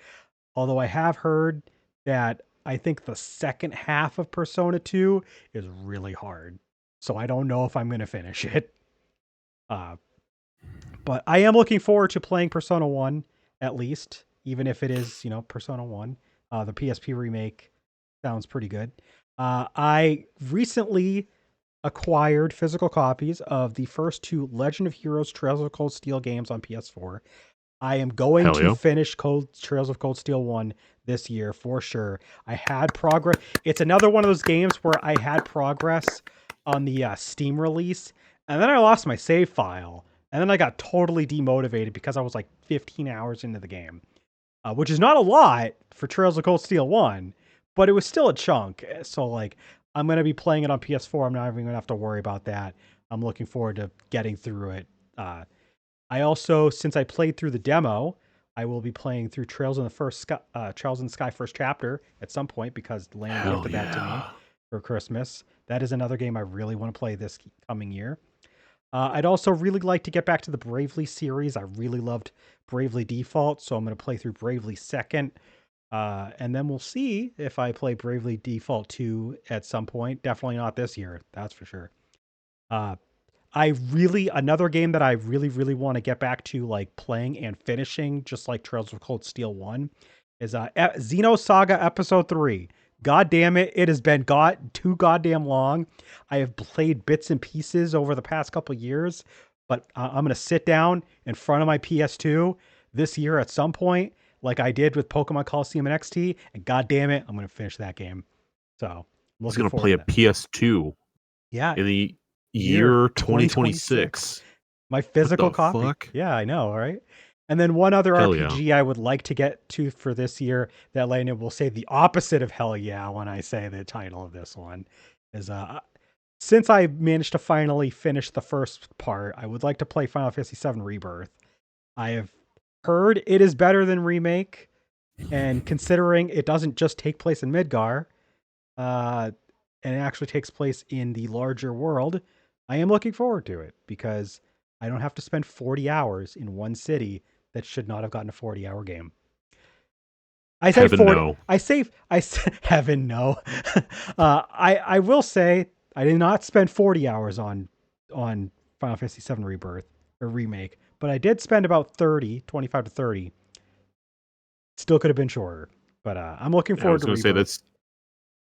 that's about 15 to 20 hours too long. Yeah, exactly. So I am looking forward to Rebirth because I'm sure that the pace is going to be better. So yeah, I would like to play some what I call non-RPGs that got away, aka not games that aren't RPGs that I have always had an interest in either finishing or playing for the first time, and I just never got around to them. The first one of those is Astrobot for PS5.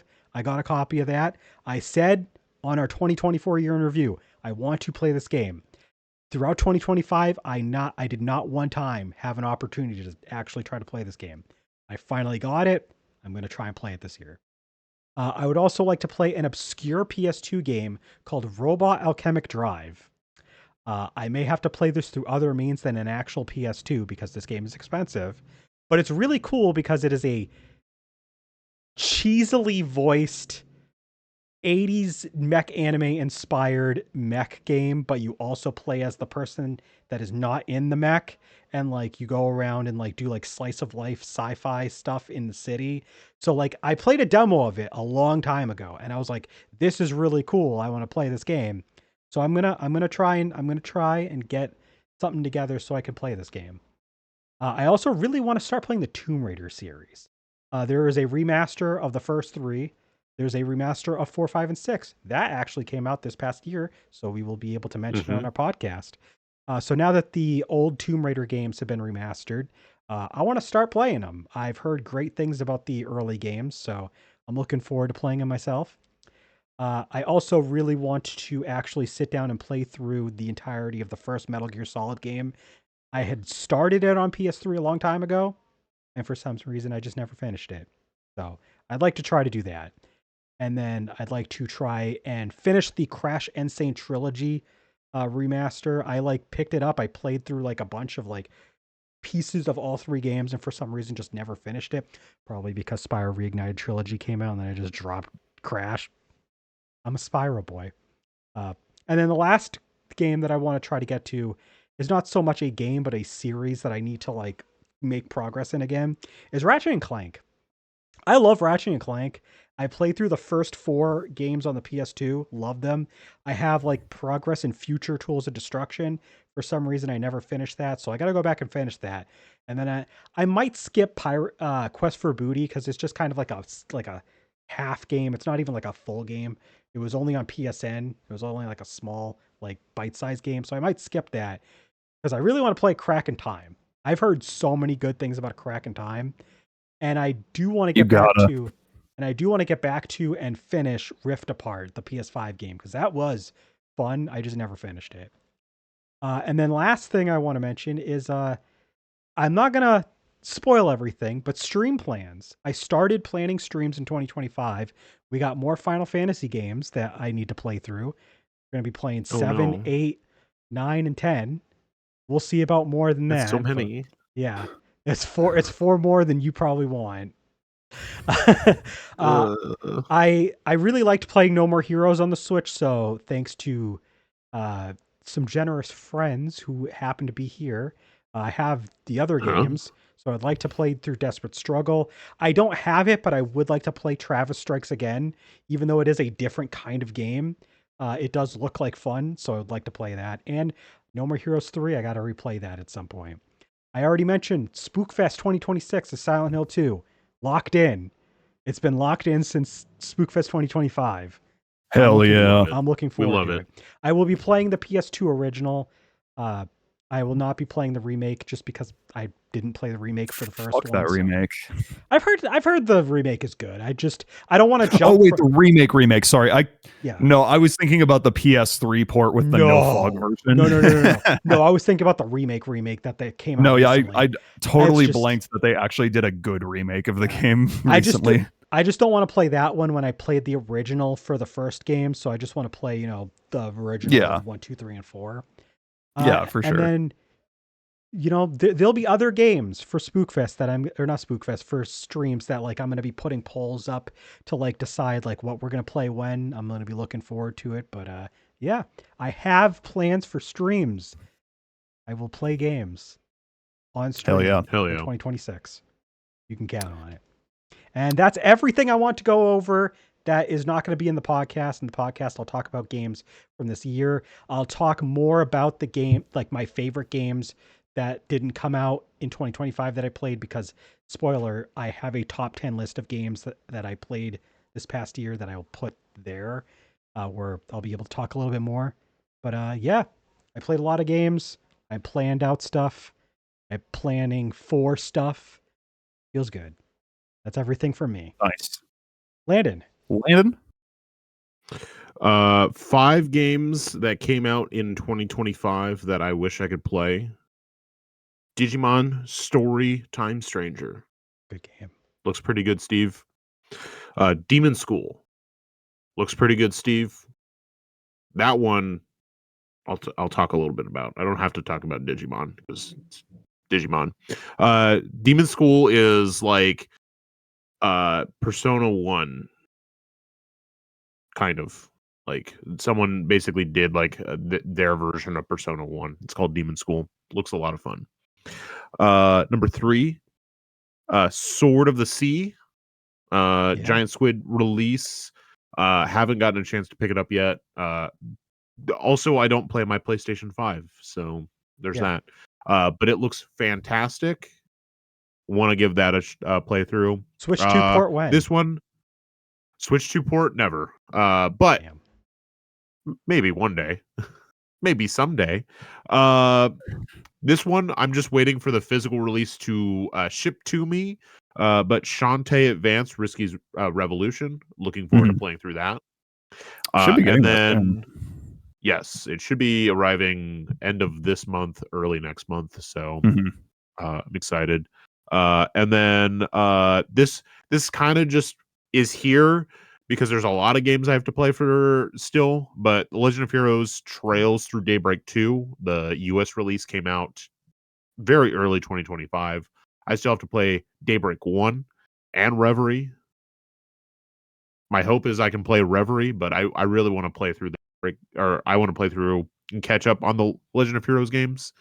Especially because they just released Trails Beyond the Horizon. It literally came out In Japan. last week no. Oh wait, Trails no. Oh wait, that's Beyond right. the That Horizon just came out this year over here. Yeah, that's right. this year. We won't be covering it on literally a podcast. last week. I just remember that it's a 2026 release over here, so like we won't be able to talk that much about it. Yeah. In the podcast. Yeah, and it's not in my next 5 games that I'm gonna quickly go over because it just released. So I'm like, that's fair. But I'm really looking forward to playing that. But 5 games coming out in 2026 that have not already launched by when we recorded this. I'm gonna specify that. Yeah. 5 games that I'm looking forward to. We're gonna go probably bottom up again. Fire Emblem Fortune's Weave. We haven't seen a ton on it, so. But it's Fire Emblem. Cool. Directive 8020, they pushed this fucking shit back. That's why I didn't have a Spookfest game. Fucking 2025. Release it, Sony, you cowards. Come on, Sony. Anyway. That's Sony for you. They don't want to give you the stuff you actually want. Yeah, they don't want to give me the one game I want. Fuckers. Dragon Quest 7 Reimagined. I'll play it someday. It looks cool. Maybe someday. Maybe someday. I just started Dragon Quest 2 HD2D. So yep. And you just started Dragon Quest 5 on stream, so you already got enough Dragon Quest right now. Mm-hmm. I'm locked in. Baby. Ys Memoir, Revelations and Celestia. Looking forward to that. Because I could just play that game was listed in the 2025 page, but for the Japanese release, and I was like, okay. Yeah. Okay. I could play this. You could. But that would mean I have to play my PlayStation 5. Yeah. So I'm just going to wait for the Switch release. Yeah. It'd be that's quicker. a system I actually play. You would get to it quicker if you waited for a Switch way release. Quicker. Yeah. Yeah. Way quicker. You don't even need the way quicker. One, you would get to it. I would get to it. Number one game I'm looking forward to in 2026. Trails in the Sky, second chapter. Inject it into my eyeball. I want it. I need it. That's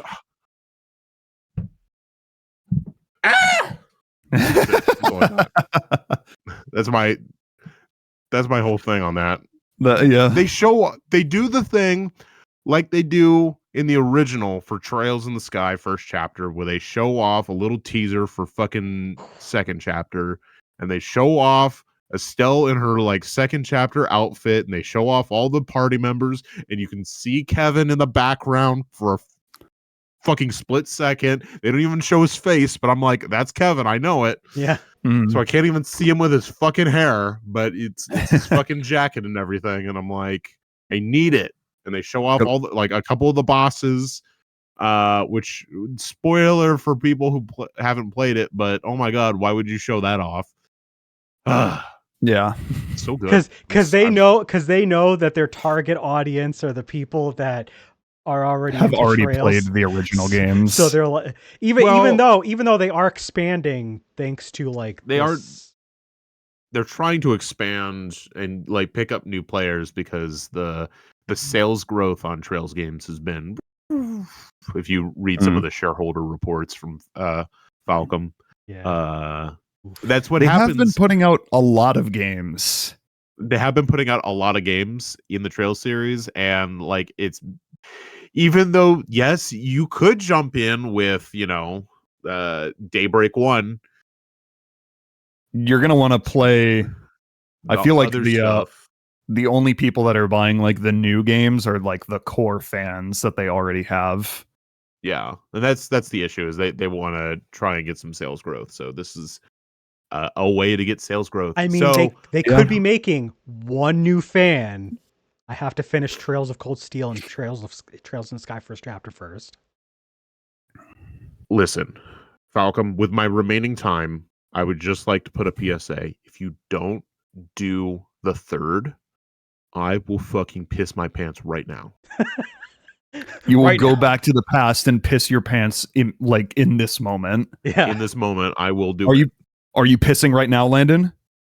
I might be. I have to pee. I mean, that, I was going to say, if you're not pissing right now, that means that they released it. That means you haven't gone back in time to piss yourself. I went back to an alternate universe and pissed my pants, but that universe ends up getting it. So it's like, true. Like, are we playing Trunks timeline rules? So you're saying that if you piss your pants right now, we're gonna get third chapter remake? No, we're not gonna get third chapter remake. He said he will pee his pants if he doesn't get it. Anyway, yeah, but like, what if it's the other way around? Yeah, what if I go to an alternate timeline and pee my pants because in my original timeline I didn't, but that timeline we get it. That's the thing. We don't know. Anyway, Jack, Jack, two hit more us with, games that you played. yeah, hit us with some more mini reviews. I have a couple more games that I will talk about, and I know I did this in order of when I played them, but this could be the recency bias talking, but I think these are the two best games. Okay, it is. They probably Landon says are. it is. But these are the two best games that I played this year, in my opinion, or at least I had the most like positive reaction towards. Like even considering like I haven't had them for as long as the 4 games that came before, my immediate reaction to each of these 2 games was more positive than any of the games that came before it. So I'm going to start with Kirby Air Riders. Kirby Air Riders, holy shit. They fucking knocked it out of the park with this game. And now you have some people who don't know ball who go online and say this game sucks, actually. They don't know ball. They haven't played the original and they don't know ball. But this game is insane. It really just feels like Sakurai, like this is something that Sakurai really wanted to do, because like I know there's like some people that have wanted an Air Ride sequel for quite some time, but like it's not as like, you know what's actively... funny too is Nintendo actually asked him to make that game. Like they didn't really? ask him. Yeah, he did not do it himself. Like they said, we would like you to make a new Kirby Air Ride, and he was like, yeah. You know what? I'm glad that he did this instead of just immediately go and work on another Smash Brothers game after the last one. Like, yeah, like I'm glad he was able to. It really does feel like, even if they asked him to, it feels like this is something that he really wanted to do. Mm-hmm. It's basically just an updated Air Ride for the GameCube with modern visuals and smoother gameplay. I think there are 18 courses in the racing mode of this game, with 9 new courses, and then all of the 9 courses from the original game.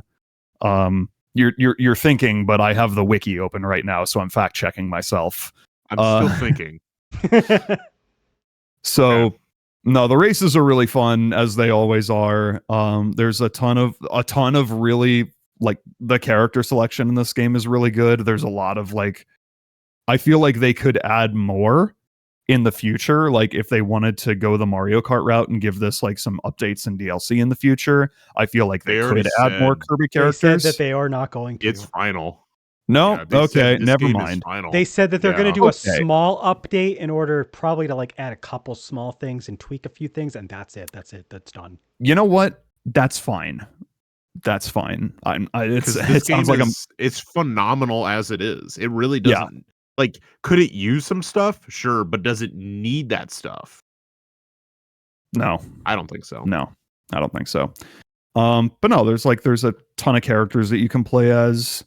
You got fucking the classic, the core cast. You have Kirby, Meta Knight, Dedede, Waddle Dee, Bandana D as a separate character, and then you have like some newer characters that have come out since the last Kirby Air Ride, and you have people like fucking Susie. You have what's his name from Squeak Squad? I'm blanking on his name at the moment. The Roach? Yeah.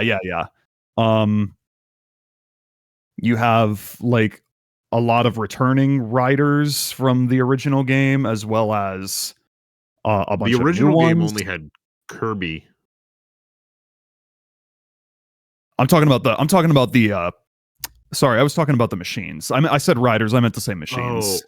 Oh, okay. I was like, the first game had Kirby and Kirby skin as Meta Knight. Yeah, but like, I mean, like they have like returning machines from the original game.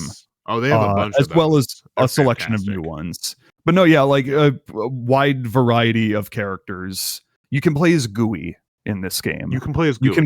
You can play as Gooey. You can play as Rick. You can play as Rocky.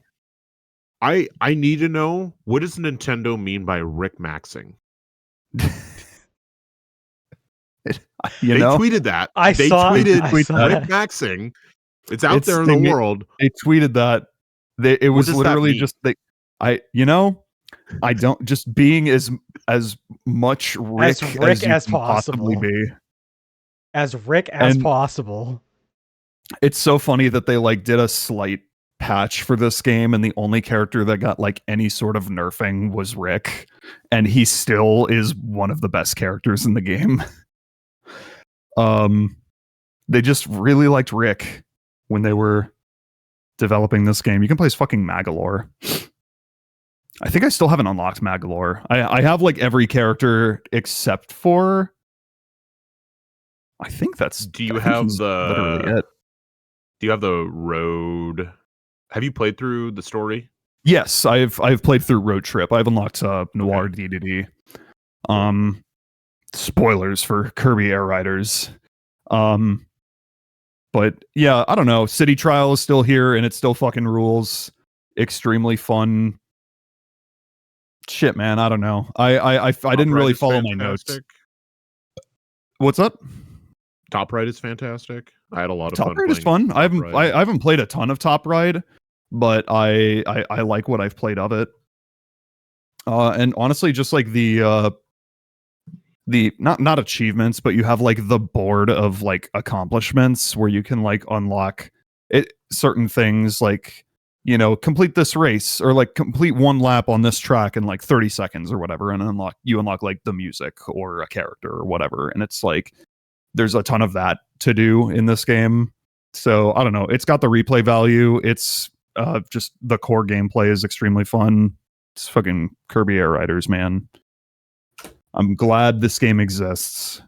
I'm happy that it exists. Kirby fans ate pretty well this year. Yeah. Oh man. I still got to get Forgotten Land with the Star-Crossed World. Star-Crossed.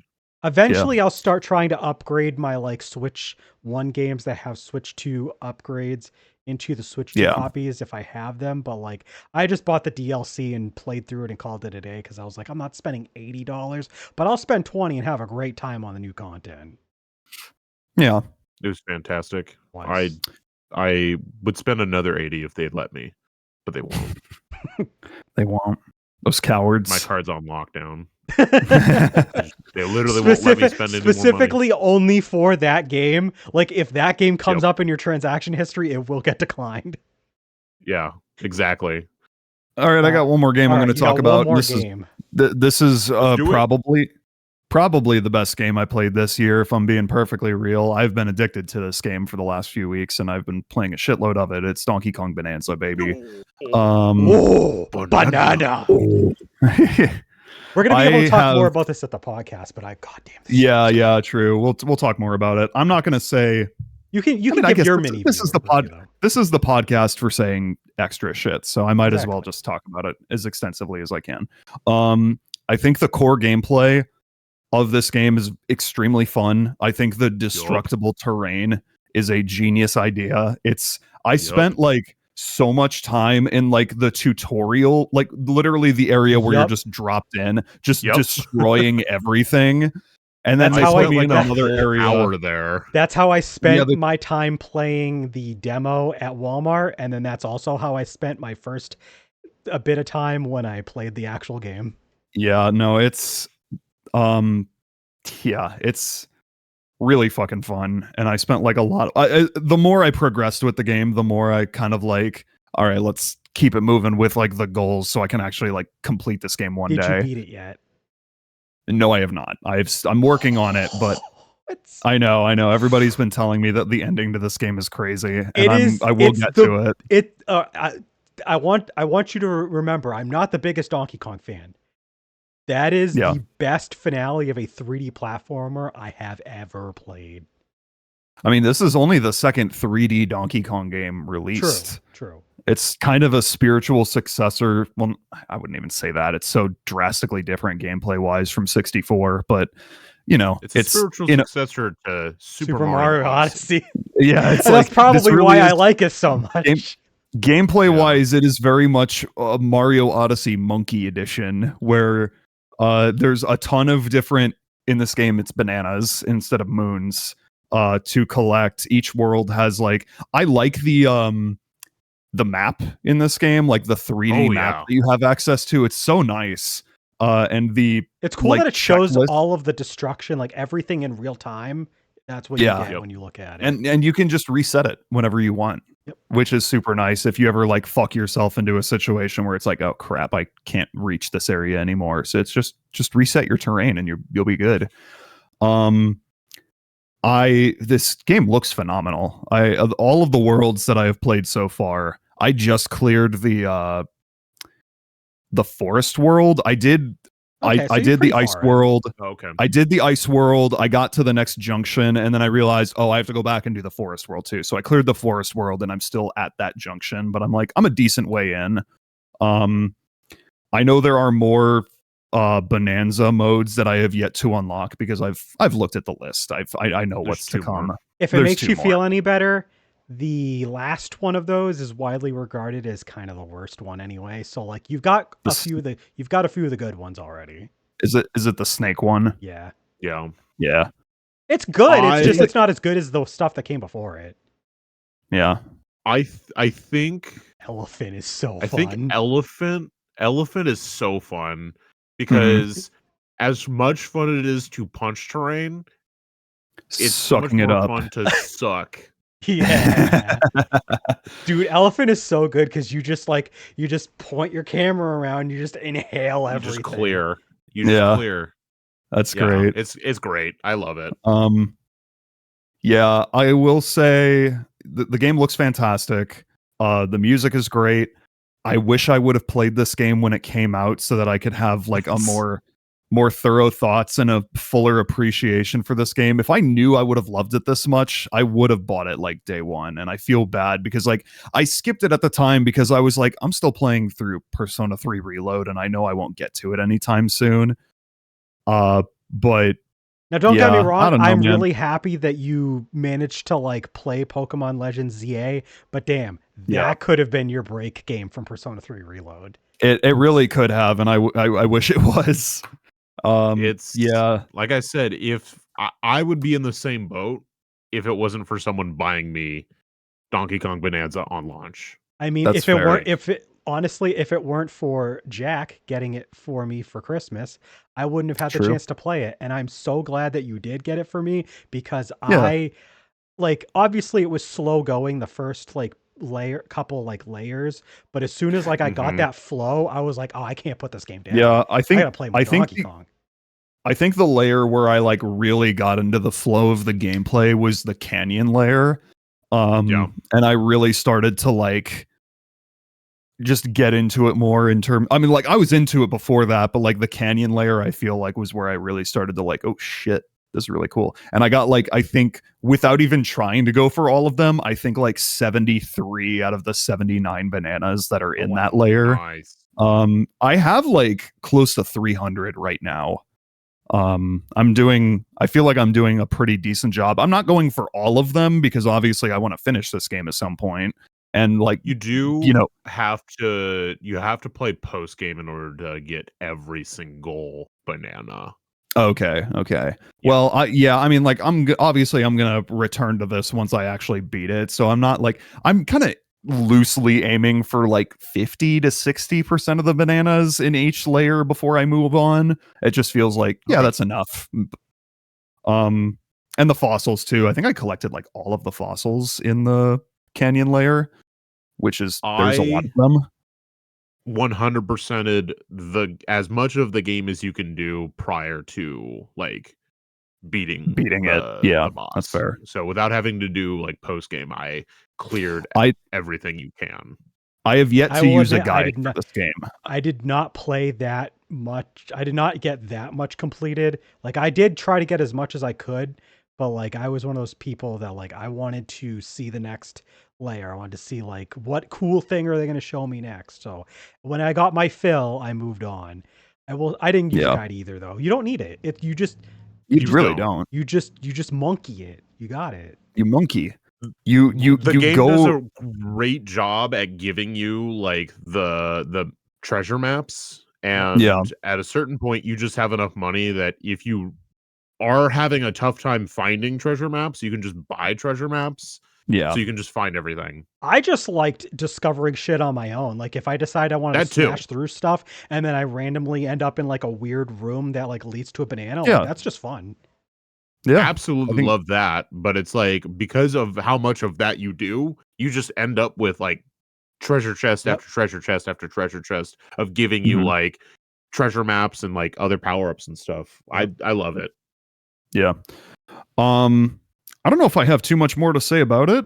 I think like the biggest complaint that I can have is like, I mean, this is something that's just going to happen with the style of game that it is, but it's like sometimes the camera can be a little Yeah. fucky. You'll get yourself into a situation where the camera doesn't really know how to react, and it's like that's just kind of the nature of the It's game, honestly. I understandable. mean, It does a when you better have a job than you would expect it to, considering what yeah, you can do. Yeah.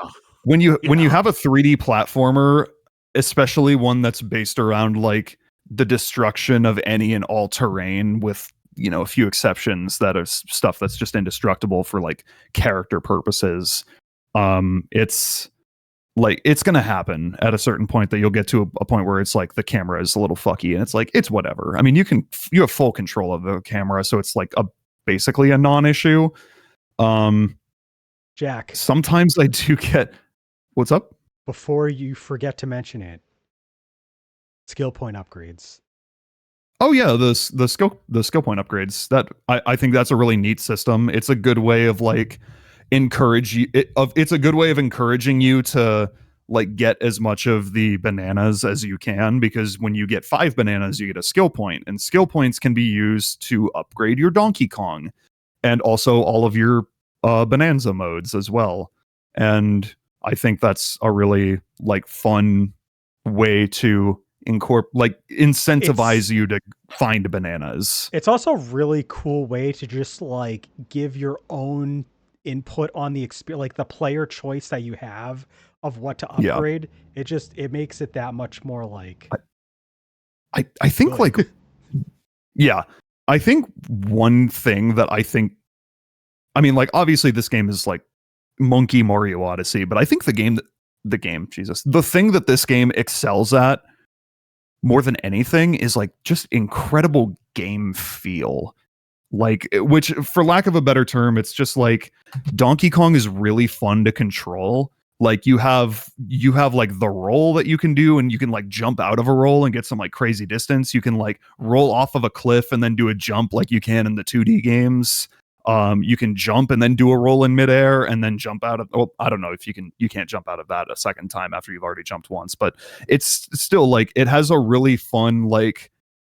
I feel like 3D platformers just like you need like a roll or a dive, and then the gameplay is just like And I I don't like how know. you can like When punch I like up, when down, games do or that. forward too. Yeah, and it's like Mhm. at first it was a little weird. I had to get used to using. I know you can switch what the A and B buttons function as, but I think it makes more sense for the A button to be jump in this game, because it's like, you know, Y is your forward punch, X the top button is your up punch, and then B the bottom button is your down punch. So like directionally it just makes sense.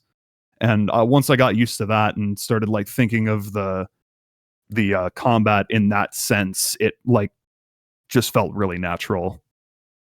Yeah. And yeah, I don't know. It's a great game.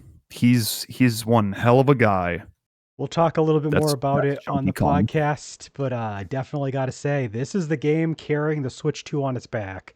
Not to say that the for Switch doesn't sure. have good games, but like this I is like even more so than I Mario Kart World. If there's like one game that I got to tell everybody to get a Switch 2 for, it's this one.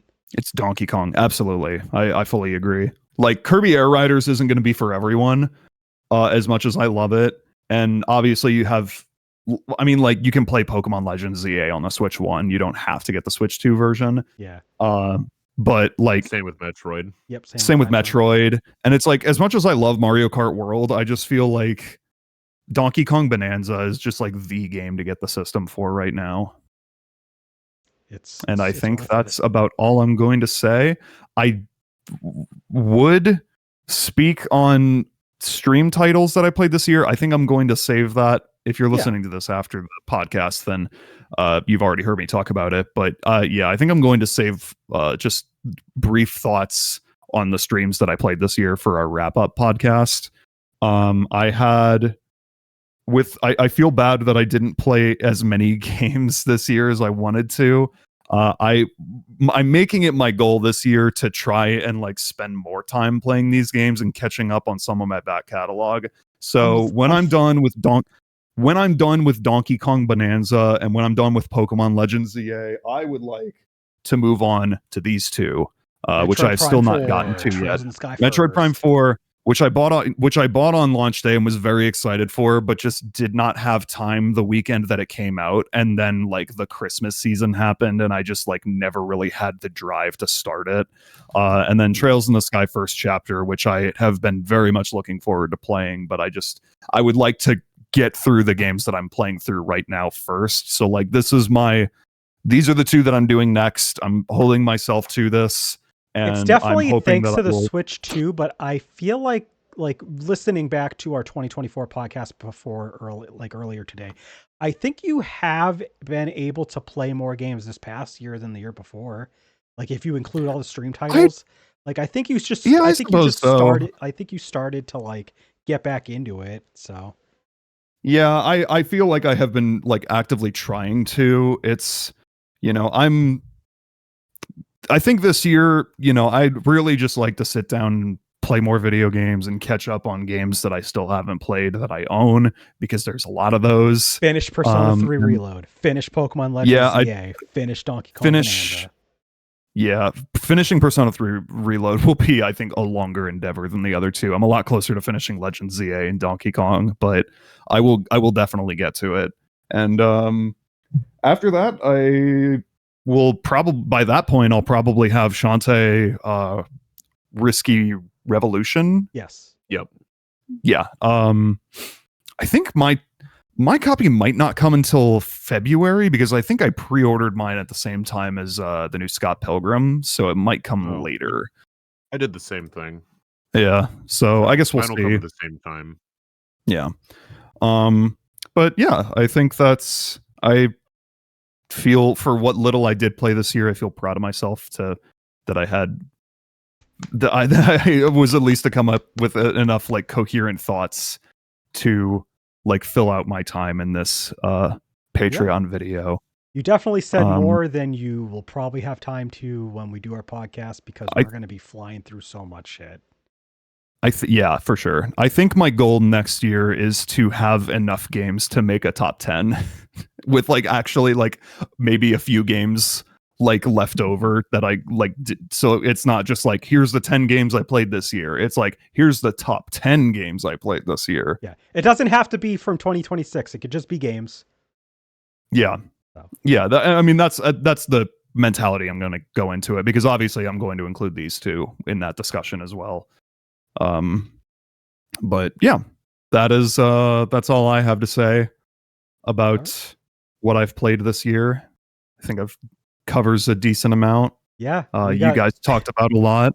We got a lot of stuff that we talked about. It's been 2 whole hours of just this, and we haven't even done the podcast yet. So, we did get to talk about a lot, and I'm really glad that we did get to talk about all of this, because that means that the podcast, we won't have to like scramble to try to fit all of those thoughts into a condensed. Like we already have to talk about a lot of games from 2025 now, so we would only be left with like a half hour to try to condense what we just talked about in 2 hours. So yeah, I'm really glad that we got to do this. This was a good idea for the Patreon. Again, it was weird, and it will be out on YouTube as well later on, because the plan is that this is going to be out like pretty much when the podcast goes live. It'll be out like right that same night. And then it'll go out on YouTube a little bit after the podcast goes out on YouTube. So it'll be like an exclusive, like early access, like couple of weeks. So that's the plan. It was weird that we did this first, but it went really well. I think so. You know what? I think doing this first was actually kind of a good idea, because then like, we'll keep our thoughts on certain games more brief when it comes down to talking about them during the podcast. Yeah. Like we'll still talk about them to, the extent that we feel is necessary. But I think this was a good idea to like keep any like extraneous thoughts condensed to just this video instead of like trying to add it on to what will already be a very long podcast. So Exactly. Landon, any last thoughts before we sign off? I have to pee. He does have to pee, I and also he's been holding pee. it. So thank you Yeah. all for tuning in, and we will catch you next time, whether this is on Patreon or YouTube, wherever you're watching this. But thank you guys for tuning in. We'll see you then. Bye. Bye. Bye.